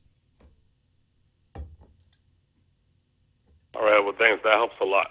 That's really going to help me a lot in the long run. I think that's a great way to do it. And another recommendation I have is don't just get one. Books are relatively inexpensive. These exams are pretty costly. Having a second book can be helpful. And I've actually found in a number of places that a lot of local libraries have access to other books that are technical books, technical libraries. So check with your local library, see if they have access to some of these other large tech libraries. There might already be a couple of Network Plus or Security Plus books. They are waiting for you. And in many cases, electronically downloadable. You don't even have to go to the library itself. I think a lot of people don't realize that their local libraries have some of these resources, and it's free, which is even better. I think we've... All right, well, thank you very much. Absolutely. Thank you, Benny. Appreciate you calling. Let's go. A lot of people calling in the chat room. A lot of people talking about the 501 exam. I don't know if the 501 is something I would even wait for either. having those. I think it's going to be pretty much like the 401. We don't know yet. I haven't seen the exam objectives, but I can't imagine, based on what I know of the previous versions, I can't imagine there's that much of a difference. The security industry doesn't change that fast. 312 area code, are you there, caller? What's your name? I hear you, caller. Are you there? 312 area code. Are you there, caller? Well, are you? 2, 1. Well, we gave it a good shot. I guess you're welcome to call back in. We can try it again. In the meantime, we'll go to, looks like an international caller. Are you there, caller? What's your name? Yes, hi. This is Ahmed. I call all the way from Dubai. Oh, thank you for calling. What can we do for you? Well, I've been following your videos for quite some time now, and when I started doing the Security Plus, everyone was laughing at me because it's just so introductory. And I've been in the industry for quite some time, and it was amazing how the Security Plus and your videos helped me get some of the fundamental topics or the fundamental definitions in line. My point is, and something that I really, really want is to prepare something about a more advanced security certificate, something like CISSP or CISM from ISACA.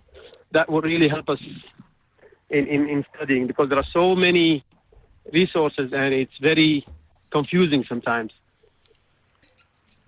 You are absolutely right. And you've really defined the security certification market pretty well. It is a bit of a chaotic mess out there right now. There are so many different security certifications. Let me give you an idea of what I see a lot of security professionals doing. You will find that a lot of people will focus on Security Plus first because it is a good introductory course. A lot of employers they're familiar with Security Plus. A lot of people that have been in the industry a while, I think, have forgotten that they didn't know anything at one time. And I think knowing the fundamentals helps you understand where you want to go next. It's a stepping block. You're trying to figure out what's the next step with these. There are a number of really good places to go from there. You mentioned the CISSP, and the ISC squared series of certifications are ones that are well respected in the industry. And if somebody's looking for that, here in Dubai with CISSP, you'll get a job very easy because all the employers are asking for CISSP. They are. It's sort of a gold Plus, standard. Nobody's even mentioning it. It's true. But it's still a stepping stone. And I think another thing you'll start to see is once you get past Security Plus and once you get past CISSP, a lot of employers are looking for something that is more specific. What the industry's tended to do is fork out and go to industry manufacturer certifications. So at that point, they're looking, do you have knowledge for checkpoint firewalls? Do you have knowledge on Cisco security, CCNA security? Do you have Palo Alto Networks knowledge? And you're now going to a very specific manufacturer certification at that point because the employers like to know that you can jump in and work on their equipment to be able to do what you need to do. And that's not something that the industry's really taken, has really done anything with. There's a lot of very general exams, but I think ultimately security professionals do end up going to these very specific manufacturer certifications because that tends to be what the employers are looking for. And maybe that's the next step. Maybe you find out what are people looking for. I need to go get a Cisco security certification. I need to get a checkpoint certification. I need to get Palo Alto, whatever it is, go that direction and go down that road. You just never know. You kind of have to do more research. What are the manufacturers looking for? The problem that I face, I thought that because I've been in the industry for more than 5 years, and although I'm in the industry and I know most of the things, but when I start doing like quizzes and pop-up exams, I still got some answers wrong, which was very devastating for me. Like I thought I'll get it all right from the first shot, but it seems that no, I still have to revise all the concepts again. I worked for a next generation firewall company for 7 years before doing this full time 2 years ago. I worked with these technologies are the most technical, cutting edge. At the time, nobody had even seen technology like this before. And the amount of training we had to do, we were already people that had come from security companies, networking companies. We already had a good foundation of security, but nobody can possibly know everything there is to know across VPNs, setting up the routing protocols, firewall technologies, IPsec VPN versus point-to-point VPN. Now we've got malware detection in the cloud. You've got URL filtering. This is all in one box. Nobody can possibly know everything associated with that. And whenever we did training every 6 months in detail, where we would go to a facility and train for a week or two, and then we'd also be constantly training every week on top of that. We were the systems engineers for the technology, and even we couldn't possibly know all of this. This is just the nature of security. You kind of have to find your niche of what you do really well. And there were people in our organization that knew the URL filtering part really well, others that knew the VPN technology really well, others that were well-versed on, you find somebody well-versed on BGP, that's a very valuable person to know. So you had to kind of figure out where the important people were and what they knew. And then you started focusing and narrowing your scope of what you could do. It's impossible to know everything with security. There's just too much information. Exactly, I agree. Okay, I will give a chance for the other callers. Thank you very much, and we'll see you on the videos. Thank you, sir. Appreciate you calling. That's a challenge. And that's, I think, why I like security. There was never a dull moment. There was never a point where I said, yeah, I know all this. I need to go the next step. You're never going to get through it. And it's constantly changing. There are security things happening now that did not exist 7 years ago. So you're constantly having to update yourself and keep track of that. The 559 area code, are you there, caller? Hello. Hi, what's your name? What can we do for you? Hi, my name is Murtaza Rajulwala. I've been watching your videos for the last, let's say, almost 6 months. I've passed my Network Plus. Excellent. Thanks to your videos. Congratulations. I am very, very grateful for all your help. And I just wanted to ask a question in regards to policy. I've read through I've been doing questions and answers from the, what's it called, exam objectives. I've been getting like 80-90%. So Good. I was just wondering, like, do you think I would be ready to go ahead and take that? Because I've got an exam booked on Friday. So I was just wondering, just to make sure I've got my confidence there. There's nothing more motivating than setting a date for the certification exam and knowing that it is pending. That's one that keep. Now, of course, we all know in the back of our minds that we could reschedule within a 24-hour period, but you kind of do want to have that focus on where you're going with it. I think that what most people will say as a general rule is if you're up in the 90%, you're probably ready to take the exam. The Security Plus exam is a difficult one because the scope is so broad. There's so many things you would have to know. Exactly. Yeah. I think going through the exam objectives. The only thing I found most. Yeah. Go ahead. The only thing I found most difficult is like the risk factors and stuff like that, and then memorizing stuff like the different acronyms and stuff like that. So it's just one of the things that I've found a bit complicated, but I'm getting there. So I agree. This is something that I'm more of a techie at heart. I can understand more about how the protocols are working than understanding risk avoidance parameters. You kind of have to have already been in a world where you've had to manage security. And if you've done that, those things come a little bit easier. But you're absolutely right. Fortunately, the Security Plus exam kind of takes a very high level with those, and we don't have to dive into the details of a lot of those specifics. So that helps a little. The important part is if somebody asked a question relating to those, can I answer it? Do I know the topics from the exam objectives? And if I know 85 to 90% of that, I would feel comfortable going into the exam. Okay, brilliant. Well, I just wanted to thank you once again for all the amazing work that you do. And I love your videos. I'll keep watching, and hopefully there'll be more updates because I'm supposed to be taking my Cisco ICND 1 and ICND 2 by July, August.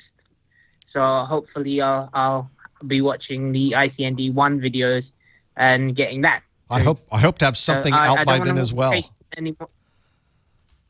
Yeah, hopefully, because I'd love to watch your ICND 2 videos as well, because there's nothing on YouTube or anywhere online that can do what you do, especially the way you train and the way you teach. There's nothing. I've not found any playlist or anything similar in regards to how you teach. Because you see, my current provider that I'm using, they just use PowerPoint presentations. You can tell they're PowerPoint presentations because the way they look.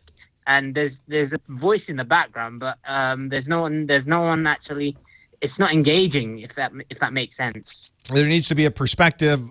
I think it's important that you're able to see the instructor. I think it's important that there is a why am I learning this? I think is the most important part. It's one thing to show here's the definition of a word, but why do I need to know what the definition of that word is? Practically speaking, it's one you could really only know if you have some context around.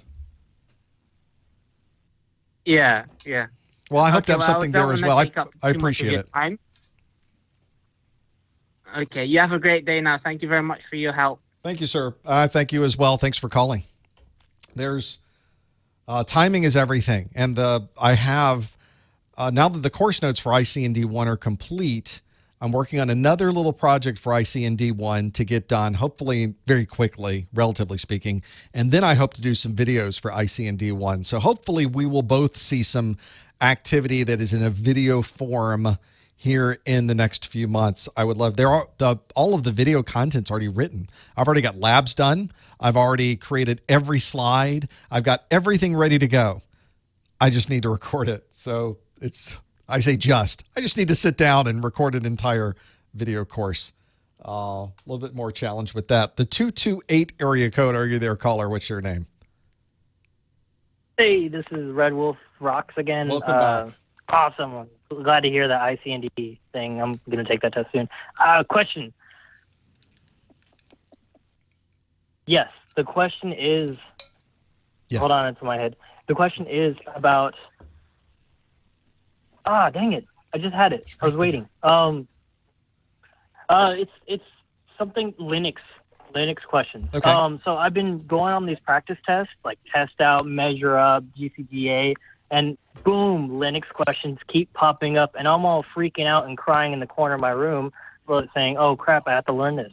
What material, how much should I learn about Linux? For the Security Plus exam, there's practically none that you would need to know. If we're really talking about Security Plus, I don't know why some of these other manufacturers do this, where they ask questions and have content that have nothing on the exam objectives even approaches the type of information they're putting on there. Now, I can kind of see to some degree on the Network Plus exam, I have seen questions where people are asking questions where they put the context in Cisco. And I can understand if you're from a Cisco environment, you think that everybody knows Cisco. But there are people in the world who have not used Cisco and yet are on these enormous networks doing amazing things that have zero Cisco inside of them. But I think the people writing the content sometimes tend to put what they know into the questions that they're creating rather than really sticking to the exam objectives. What I do when I build my videos is I create a video and I highlight in the exam objectives, did I cover it? Did I cover this one? Did I cover that one? And then I only stick to that. There are pluses and minuses. There are advantages and disadvantages to that. I think some people like to have a broader explanation at times, but they will send me emails and say, I'm really frustrated because you told me just what I needed to know for the exam, but I wanted to go beyond that. well, I have to make a decision somewhere in my content that I only want to show you what you need to know to pass this exam, because I could take section 1 of Security Plus and talk for days about it if I wanted to. And I think that's what some of these other these questions, these books are doing, is they're trying to take you a little bit farther. But obviously, there's nothing in the Security Plus exam objectives that has anything Linux specific related on there. There's some topics on here like firewalls and intrusion prevention and encryption, where there are sometimes people given a explanation or an example that has Linux associated with it, because some of those technologies are used in Linux environments. There's nothing on the exam that has the word, I don't think it has the word Linux in it anywhere. If we did a quick check, no, Linux doesn't even, the word Linux doesn't even show up in it. Cisco doesn't either. I'm going through all the objectives. Things, and then when I do these tests, it just kind of kick me in the balls sometimes, because they'll be like, this subject, I'm like, where is it at in the objective list? It's not. I don't know why they do that, especially for these questions. People in the chat room are even saying they're seeing Kali Linux show up in one thing. They're seeing Cisco access lists in another one. I think you're really outside the scope of the exam objectives at that point. Instead, I think they probably should have roped it back in a little bit and been a little bit more generic with what they were describing. I think they're in their mind and their heart's in the right place. I think they just went a little bit too far for the people that are trying to stick to the exam objectives. Okay. All right. Thank you, sir. Absolutely. Thank you, sir. It's got a couple more calls on here. Chat room's talking about that. Yes, there's the Cisco exams. We were talking earlier about Cisco. When people are getting into Cisco, one of the first set of Cisco certifications they're working towards is the CCNA routing and switching. Cisco Certified Network Administrator routing and switching. There's also a CCNA security. There's a lot of different CCNAs, but most people are working towards routing and switching. To get that CCNA RNS, routing and switching, you can take 2 separate exams or one big accelerated exam. If you are very familiar with Cisco, you know everything there is to know about setting up a switch and a router, you might choose to take the accelerated exam. If you've never touched Cisco before, and I think this is the vast majority of people, they take the ICND1 and the ICND2, which is 2 introductory exams, instead of taking the one single accelerated exam. So when we're talking here and talking about ICND1 and ICND2 and CCNA, that's where those are coming from. You can check the Cisco website for more details on that. Let's talk to the 312 area code. Are you there, caller? Are you there, caller? Hello? Hey, what's your name? Hello? Are you hearing me? I can. What's your name? Yeah, this is Andre. I'm calling from Jamaica. Welcome, Andre. All right, and yes, good speaking to you. My question is, will you be doing a lot more of the Security Plus courses going through the end of this year? Well, I'm already got in my schedule. I say that sort of sarcastically because there is no former schedule for doing this. But obviously, the new Security Plus exam will be out at the end of the year, October timeframe. And my plan is to have updated videos for the newer exam. So my plan is to create and put online exactly the same way I do now, to have course notes and maybe even some additional content around the SY0501. So I do plan on doing that. I don't think anybody should wait for that. But yeah, I'm just going to keep the party going. We're just going to keep making videos until you're sick of me. So, not to cut you though, but it's for the 401. I mean, I'll be doing the 401 exam. Will you be putting out more materials in regards to that exam code? Thankfully, no. And I say thankfully because that was probably one of the larger certification courses that I created. In my current list of Security Plus videos, there are 257 videos that I've created for that course. The course is complete. It's a running time of 19 hours and 3 minutes, and it covers every topic from the CompTIA exam objectives. There's nothing left out of that course.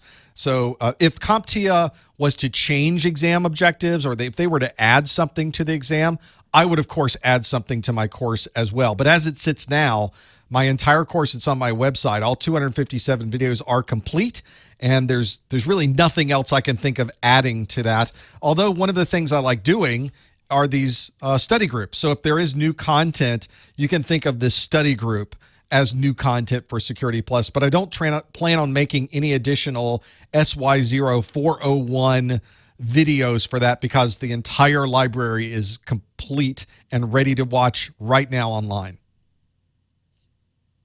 So is it best to do the 401 or wait on the 501? What do you prefer? I mentioned it earlier in the study group right at the beginning, and I think this applies not just to Security Plus, but to any certification exam you would ever be taking. Never wait to get certified. The current SY0401 will be an exam you can take until July of next year. So you have a year and 3 months to be able to take that exam as we're sitting here today. That's plenty of time to study for Security Plus and go to take it and earn your certification.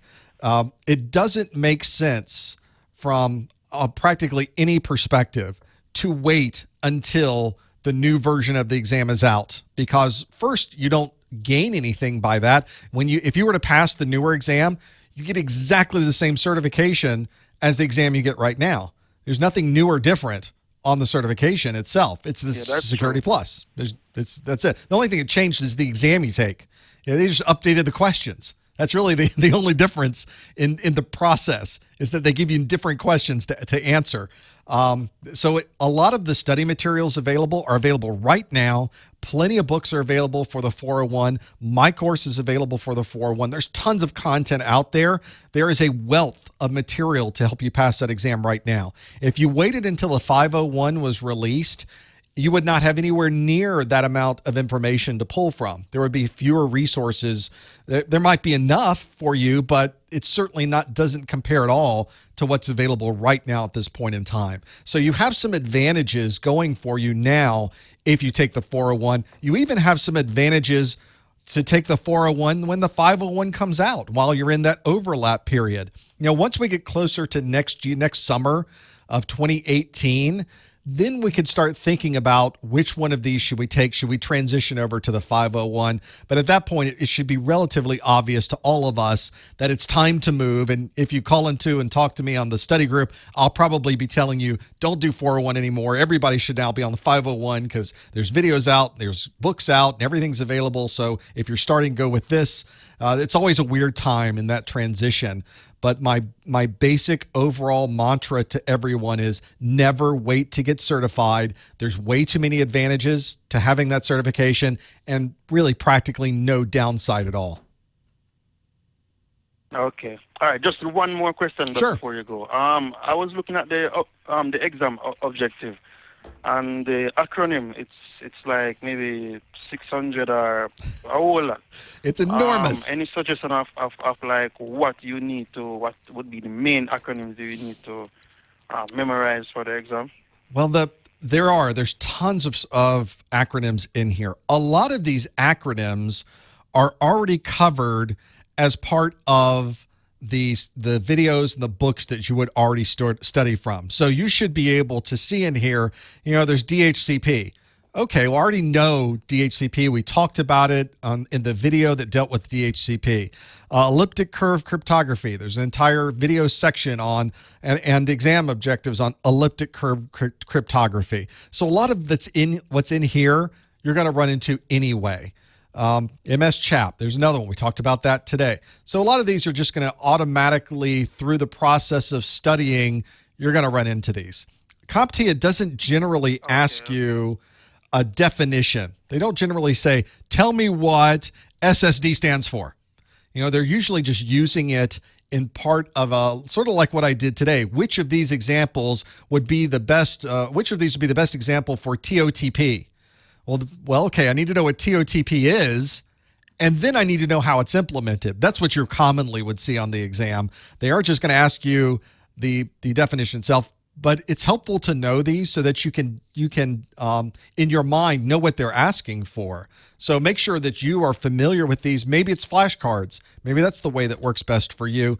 But knowing and going through this list and being familiar with it should help you, not just the terms, but understanding what they're talking about is really the important part. Okay, I understand. All right, I just want to say you are doing a very good job, and keep doing what you're doing, because you're helping a lot of persons out there globally. Fantastic. And we're looking and watching your videos and your content, and it's useful. That's great to hear. I just want to say thanks for that. Thank you, Andre. I appreciate you calling. All right, thanks. All right, no problem. That's always good to hear. It's very motivating. There's a reason I like what I do, and it's because it's sort of a win-win. It's a win-win-win, really, is I love making the content available that it helps people, but it's also a viable business. I feel like I've got the best of both worlds here. Like everybody wins in this scenario. I'd just like to keep that going. 801 area code. Thank you. You've been holding for a while. Thanks for holding. What's your name? Hi, this is Raj. I'm calling from Utah. Hey, Raj. What can we do for you? First of all, appreciate for your time. Absolutely. Thank you, sir. Yeah, I just recently started watching your videos on Security Plus. So I've been working as a technical support for more than 2 years, and I decided I want to start my career in security. Nice. So one of my friends suggested you, and I've been really enjoying your classes and everything. The question I got is when I'm following your videos and when I'm looking some material in online and everything is fine, but there is a lack of confidence on sometimes which I don't really have hands on in a practical way. Yeah. And that's really give me lack of confidence when am I really ready to take an exam or not, and like that. I have to agree with you. I'm the kind of person who likes to do hands-on as well. I like to if somebody says, I need to learn about virtual private networking, I like to set up a VPN. I like to configure a VPN client. I like to connect over the VPN.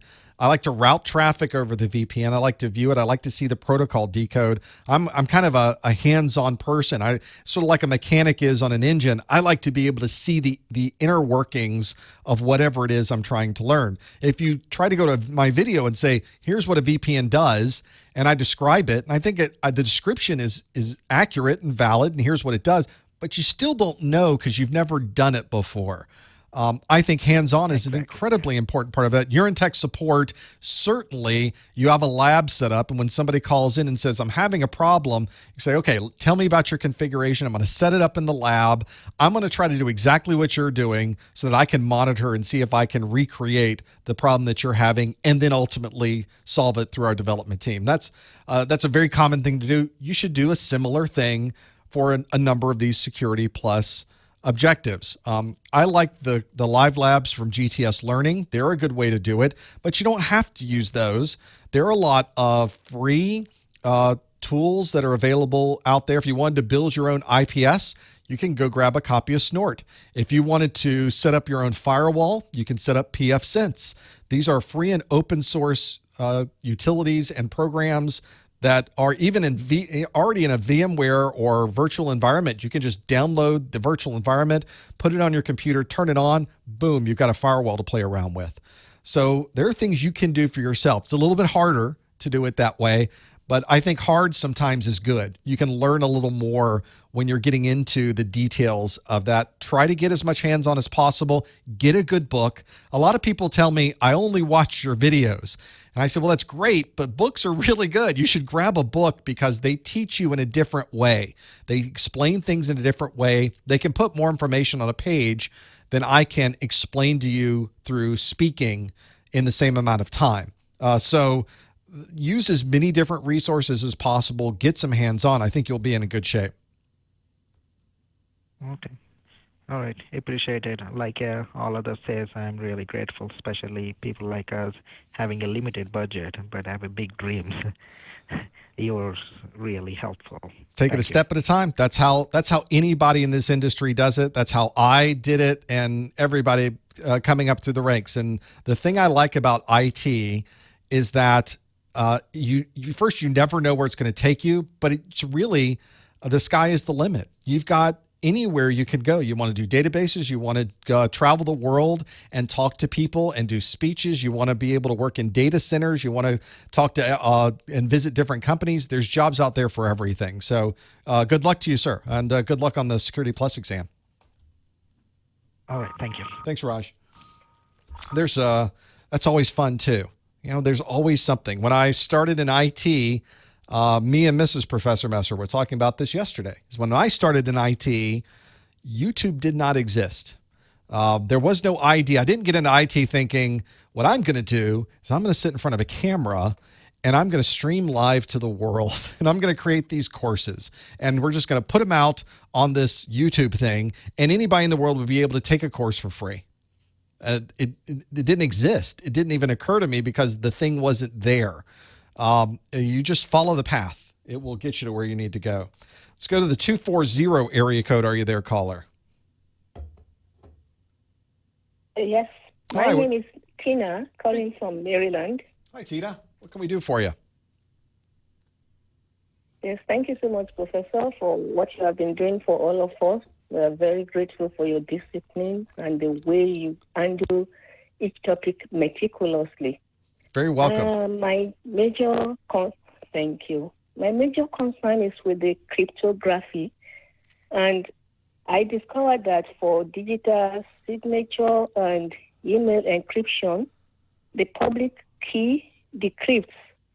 But when it gets to website encryption, it's only encrypts. So I'm confused about that area, and I don't know if you can assist on how to understand it better. I will certainly try, and it's a part of this that I think is confusing because it doesn't make sense. How could you possibly encrypt something with one key and then use a completely different key to decrypt it? In fact, the key you encrypted it with will not decrypt it. That doesn't even make sense to me. It's like magic. That's not something that should work that way. But when you look at dealing with public key encryption, that is exactly the way it works. And in fact, that's one of the reasons it's become so popular. And the reason that we use it so much is because that's a valuable thing that we can encrypt with a key that's public out there in the world and nobody else can decrypt this content. That's, I think, probably the most important part of that technology. Whenever you are reading anything, I also find that a lot of the books and a lot of materials that I've seen, they can sometimes be confusing as to how they're talking about this. The one thing I always tell people when they're looking at asymmetric encryption is that the public key is called the public key because everybody has access to it. The public key is always going to be used to encrypt information that's being used. The private key is the one that, as the name sounds, you're going to keep it close to yourself. It's private. Nobody else has access to it. So obviously that's going to be the key that will finally allow you to decrypt and see the information that was only being sent to you. I think where a lot of people get confused is when they also now start talking about digital signatures, it is practically reversed. With a digital signature, I'm using my private key to sign with because I'm the only one that has my PIN. I'm using my private key to sign with, and it's the public key that checks it. So what I recommend that people do, and you should do this with you as well, is download GPG, or if you already have PGP, you can do this as well. But GPG is the one that is open source and available that you could work with. GPG is the GNU Privacy Guard.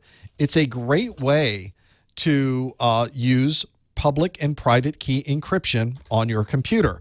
And it's at gnupg.org or just Google GPG. So you could set up in your email a way to encrypt email and digitally sign documents and emails and you could send them to me. You can email me at james@professormesser.com, or you can even paste it into the Contact Us link that's on my website. And if you have your key out on a public key server, I will download your key, and I will be able to confirm a digital signature. You'll be able to download my key from a public key server. You'll be able to encrypt your email with my public key, send it to me, and I'll be able to decrypt it with my private key, and we can do it back and forth. And I think that the hands-on part of it is the important part, so you can get used to doing it yourself and see what it really takes to make a key, to use the key, to digitally sign, to decrypt and encrypt. And after a while, you'll start to see, okay, I understand now how all these different keys are used and how I can send information back and forth in a practical sense. Okay. Thank you so much, Professor. I appreciate it. I will do that. Please do. Thanks, Tina. Thank you. Bye.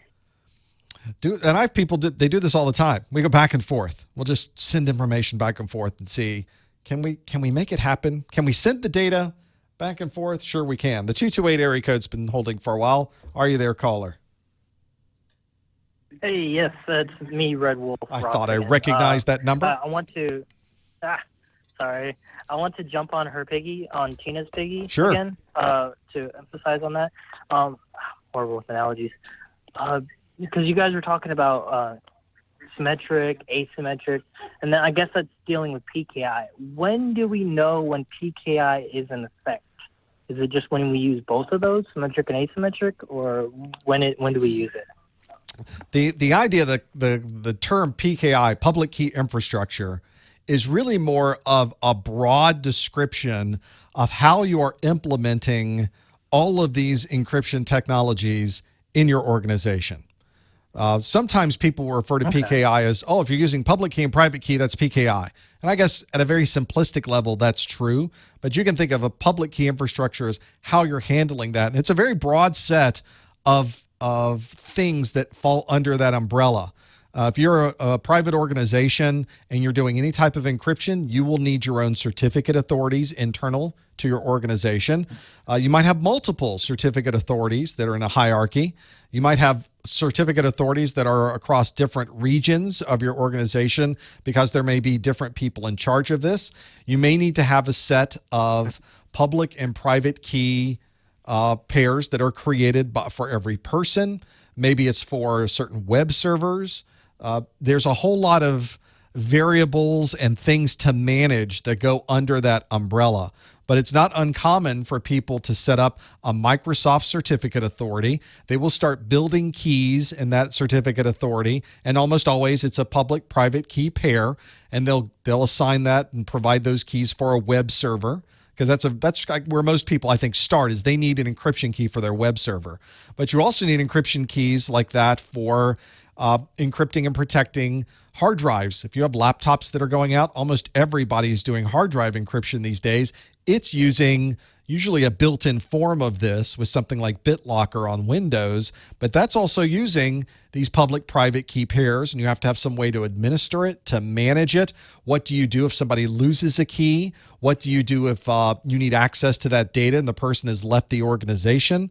What happens to the web server if you have to replace a key? There's all of these scenarios you have to run through. So when you hear PKI, it's more of a broader umbrella over what you're doing with encryption, but it almost involves all of those little pieces underneath. Okay. Oh, and one more question. Sorry. Sure.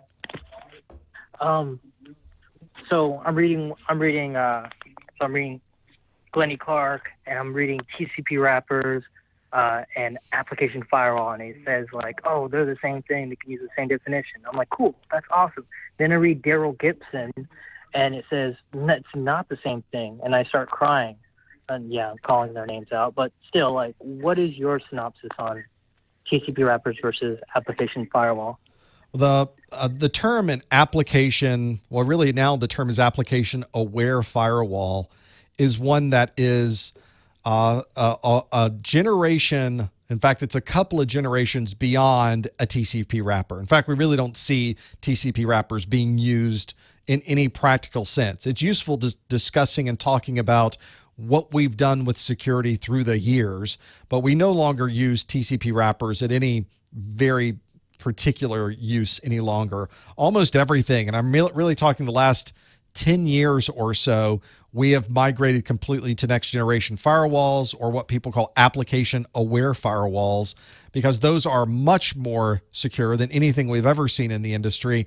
And that's where you see the books are a little bit different. The people that have written information before there were any application aware firewalls, we're talking about application proxies and TCP wrappers. The idea of a firewall that could magically discover what the application was within the flow of traffic was something that didn't even exist at the time. So now, of course, all the latest materials will be talking about these firewalls that will allow you to set security policy. I'll take a very simple example. I want people in my organization to be able to visit Twitter and watch the Twitter feeds that are coming through. But I could set up a firewall rule that said you may see what's happening on Twitter, but you may not post to Twitter. If you try to post, the firewall will block that traffic flow. That's how detailed these firewalls can be. These firewalls can also perform SSL decryption. They can perform IPS functionality. They have URL filtering capability built into them. They can identify and stop known malware and antivirus. There's extensive functionality, and all of this at multi gigabit speeds these days with the technology that we have. That's light years beyond what we had 10 years ago. And so you'll see some of these books that are sort of the old school will have some of the older content and will not be updated for the latest pieces. And that's usually where you see the differentiation. Okay, gotcha. So don't worry too much about it. Do your own research. Compare it with what's in the exam objectives, and I think you'll be fine. Okay. Thank you. Thank you again. Good luck. Always. Absolutely. All right. Good luck. The probably need to get another drink. My voice is going. We're going to get through another couple phone calls, though. Let's go to the 559 area code. Are you there, caller? Hello. Hello. What's your name? Hi, it's Taz again. I called earlier. Sure. I just have a quick question in regards to SSL and how it works over the transport layer. I was just wondering if it uses a symmetrical algorithm or if it uses asymmetrical whilst it's in transport. The answer is yes. So yes, it does. Right? It uses both to some degree. Here's the challenge, and you kind of put the disclaimer on it about transport, and I think that was the important disclaimer.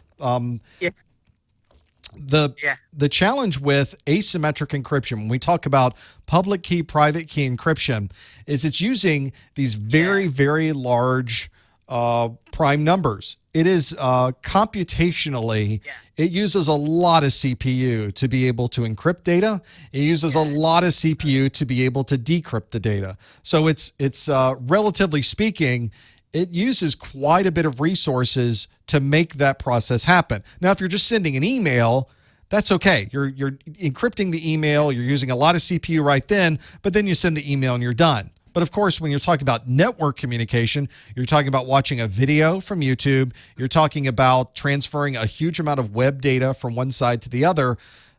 You don't want to have your CPU suddenly spike because you're doing all of this asymmetric encryption. The problem, though, that you have with web servers is you're trying to communicate to a web server that you probably have never touched before. You're kind of trusting based on the CA that has been signed for the web server, but you're trusting the server itself is the one that's at the other end of the communication line. But how do you get the communication back and forth to that server? We don't want to do with asymmetric encryption. We need to do it with symmetric encryption because that's faster and it's just as secure, but now you have the problem that you have to have a shared passphrase. You have to have a shared key. You have to have something shared between you to be able to make that very fast symmetric encryption happen. You know, the way that I describe it on my videos, it's somebody walking with a handcuffed briefcase and they go from place to place, and securely you can now open up and now both sides have the key. You know, nobody in between got the key. Well, how do you do that with a web server? The way that you transfer the symmetric key with a web server is you use asymmetric encryption to transfer the key. Yeah. And then once the asymmetric encryption is done, now both sides have the symmetric key. You know that nobody else has it because you sent it in a secure way. And now you can use that very fast symmetric encryption for your normal encrypted communication over the network. Okay, brilliant. Thank you very much for answering that question. It was just something that I know it's not very. I know it's kind of related, but it was just something that was on my mind, especially like whilst browsing and things like that. Obviously, because like you want your web service to be secure, and if you're hosting web servers, you want to know how it works, right? So I just wanted to get a bit of an in-depth understanding of it. I've been reading a lot, but it's confusing. The cryptography section itself can be a challenge, and that is an important topic to know. It's on the CompTIA exam objectives. You should be at least familiar with the process. It's an important one to know because it happens all the time. If you come to my website, you're using an encrypted link, that's what happened. Yeah, it does. It does. Okay, thank you very much for your help, sir. Absolutely. Thank you, sir. Have a great day. Thanks. Bye. Bye-bye. Well, that's the entire cryptography section. And I'm speaking as someone who's worked at these next generation firewall companies, who has implemented SSL decryption, proxy technologies. I've put together end-to-end IPsec tunnels between different diverse devices. I have implemented end user in the field VPN technologies. All of these use encryption, and all of them use a different kind of encryption. Just minor changes to the methodology, to the way it's implemented, to the algorithms themselves, to the way that keys are used. They're all a little bit different. In practical use, when you're out in the field trying to figure this out, you do kind of have to read up when you're in the field. You're the expert in implementing this, and even you're trying to figure out all these different pieces, and you're always running into problems and interoperability. You really need to understand the process. So that's why there is such a big section on cryptography, because it is a huge part of what we do with security. Some cryptography is very good to use. Some of it is okay to use. Some of it's great to use. You need to understand the differences in making sure all of those work together. Let's go quickly back to the phones. 228 area code. Are you there, caller? Caller, are you there? Did you make it? Oh, no, I didn't push. I have to push the button. The 228 area code. Are you there, caller? What's your name? Oh, hey, yes, Professor Messer. One more thing. This is the last one, I promise. The Red Wolves. Cloud. I got a question for cloud computing. Yeah. That's the subject. Deployment models, and then the fudge. What is it called? The IaaS, PaaS, and SaaS, and then I got this random one called MAAS. Is that real? Is that existent? Is that kind of like Santa Claus? What is it? Somebody else asked about that the other day. Is that showing up on one of these other tests somewhere? Yeah, there's because I know cloud computing is like on 3 of the domains, and I definitely do see it on GCGA and test out, and I'm just like, ah. It's certainly on the exam objectives. The metal as a service, which is what I think people are referring to when they do MAAS. But the problem is the term as a service has kind of taken on its own marketing slant in the most recent years. We've certainly, in the exam objectives, talk about platform as a service. We talk about the software as a service. We talk about all of those different cloud-based technologies. But now people are starting to create their own terms in the industry, it seems. Stick to the exam objectives and anything that's in there. If you look in the exam objectives, they focus solely on PaaS, SaaS, and IaaS. So you've got your infrastructure, your software, and your platform. Those are the only ones listed in the exam objectives. Those are the only ones you should worry yourself about. If you start looking at these other as a service, I've even seen I've seen 3 or 4 or 5 other terms being used, but it seems to be more of a marketing usage of those. So focus on the platform, the software, and the infrastructure. 2 of these are very easy, I think. It's the platform that I think a lot of people get stuck on. Software as a service is kind of an easy one because I can go to Microsoft Office 365 or Google Mail. That's software as a service. I don't have my own mail server. I just have them do everything for me. I just use their software, and it works great. And that's an easy one. Infrastructure as a service I think is an easy one for most people too, because a lot of people understand getting a web hosting, and they know that they're buying just the infrastructure, and it's up to them to build the website and make it work the way they want it to work. It's the platform as a service that I think a lot of people get messed up on, and it's because unless you've worked with it, it's this sort of weird terminology. I tend to think of it as a set of building blocks. Think of it as Legos. Think of it whatever makes sense. Is that a company like Salesforce, or what they call themselves, Force.com, because they're not really talking about the sales side of it. But Force.com has set up this infrastructure of building blocks. And if you would like to build a front end for your clients, you can put their blocks together and it's a front end for the clients. If you wanted to have a back end system that could handle the accounting, you could put the blocks together that would handle the accounting. It's very development focused. It's very computer science focused. You have to have a lot of programmers to put together the blocks. You can't just pile them up and you're done. There has to be links made between all of those things. But you could build the type of house that you want based on the blocks available, and it's something that's very modular. It's a very nice way to do it. Salesforce.com has built an incredible company around platform as a service. They also have software as a service, but platform as a service is another one of those that I think they do extremely well, and they have a lot of links on their site. If you ever want to read up on what is their platform as a service about, they've got tons of white papers for you to go through. Okay. Is like a website called like Amazon Web-Based Services, is that considered sort of a platform, or is an all catch-all? I'm still paying money for that. Well, cancel that. Amazon's cloud is an incredible infrastructure. It has been built over many years. It is quite mature, and it's one that many environments, many companies have everything on Amazon cloud. I use parts of the Amazon cloud, but when you say the Amazon cloud, they must have 60 different products in their cloud. They have infrastructure as a service products. I could just buy a server from them and load a web server on it, and it could be my web server for ProfessorMesser.com.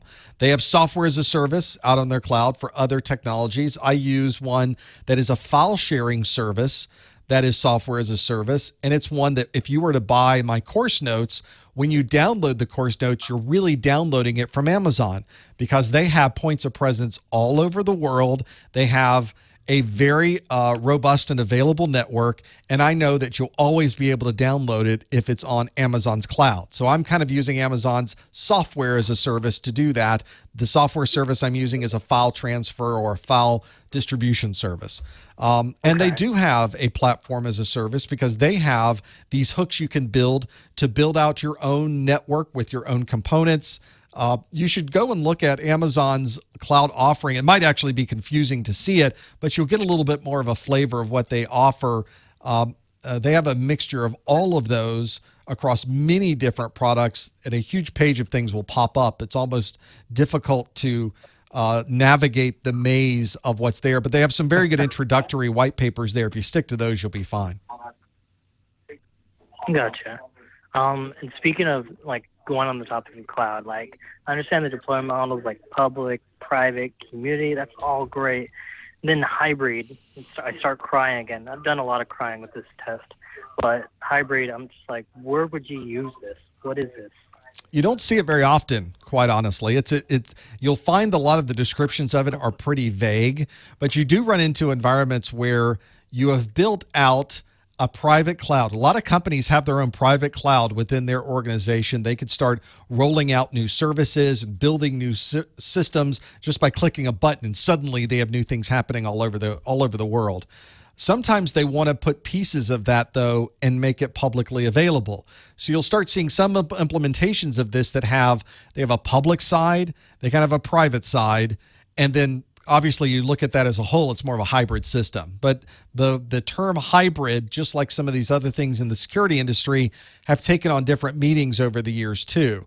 So if you look at that particular section in the exam objectives, it's such a small little section.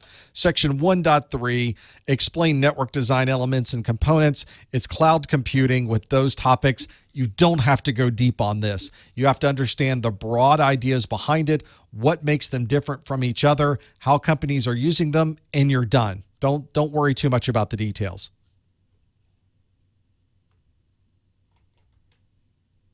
And I dropped off. So there you go. I look over and he's gone. But I think you're fine there. Don't cry too much. If you're crying over the Security Plus, it means you're going too deep. Come back up a little bit, have a look at the exam objectives, get some focus on what they're looking for, and you're going to be just fine. Trust me, it's not so bad. I think that's one of those that works. Yeah, you're very welcome. I see the chat room. You ran out of minutes. I have too. We have run out of minutes. We're well past our second hour of the study group. I want to thank everyone for joining us all the way through.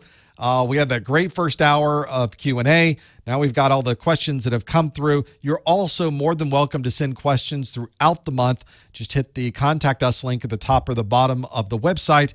You're more than welcome to follow us there. Don't forget about the course notes on the website at Security CN for Security Course Notes.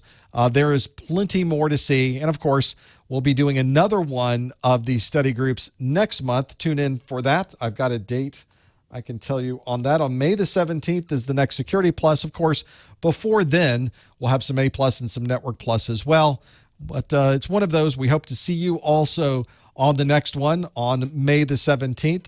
Feel free to check in before then. And I'll certainly be here for the next study group as well. Thanks for joining us. We will see you next time on the Security Plus Study Group.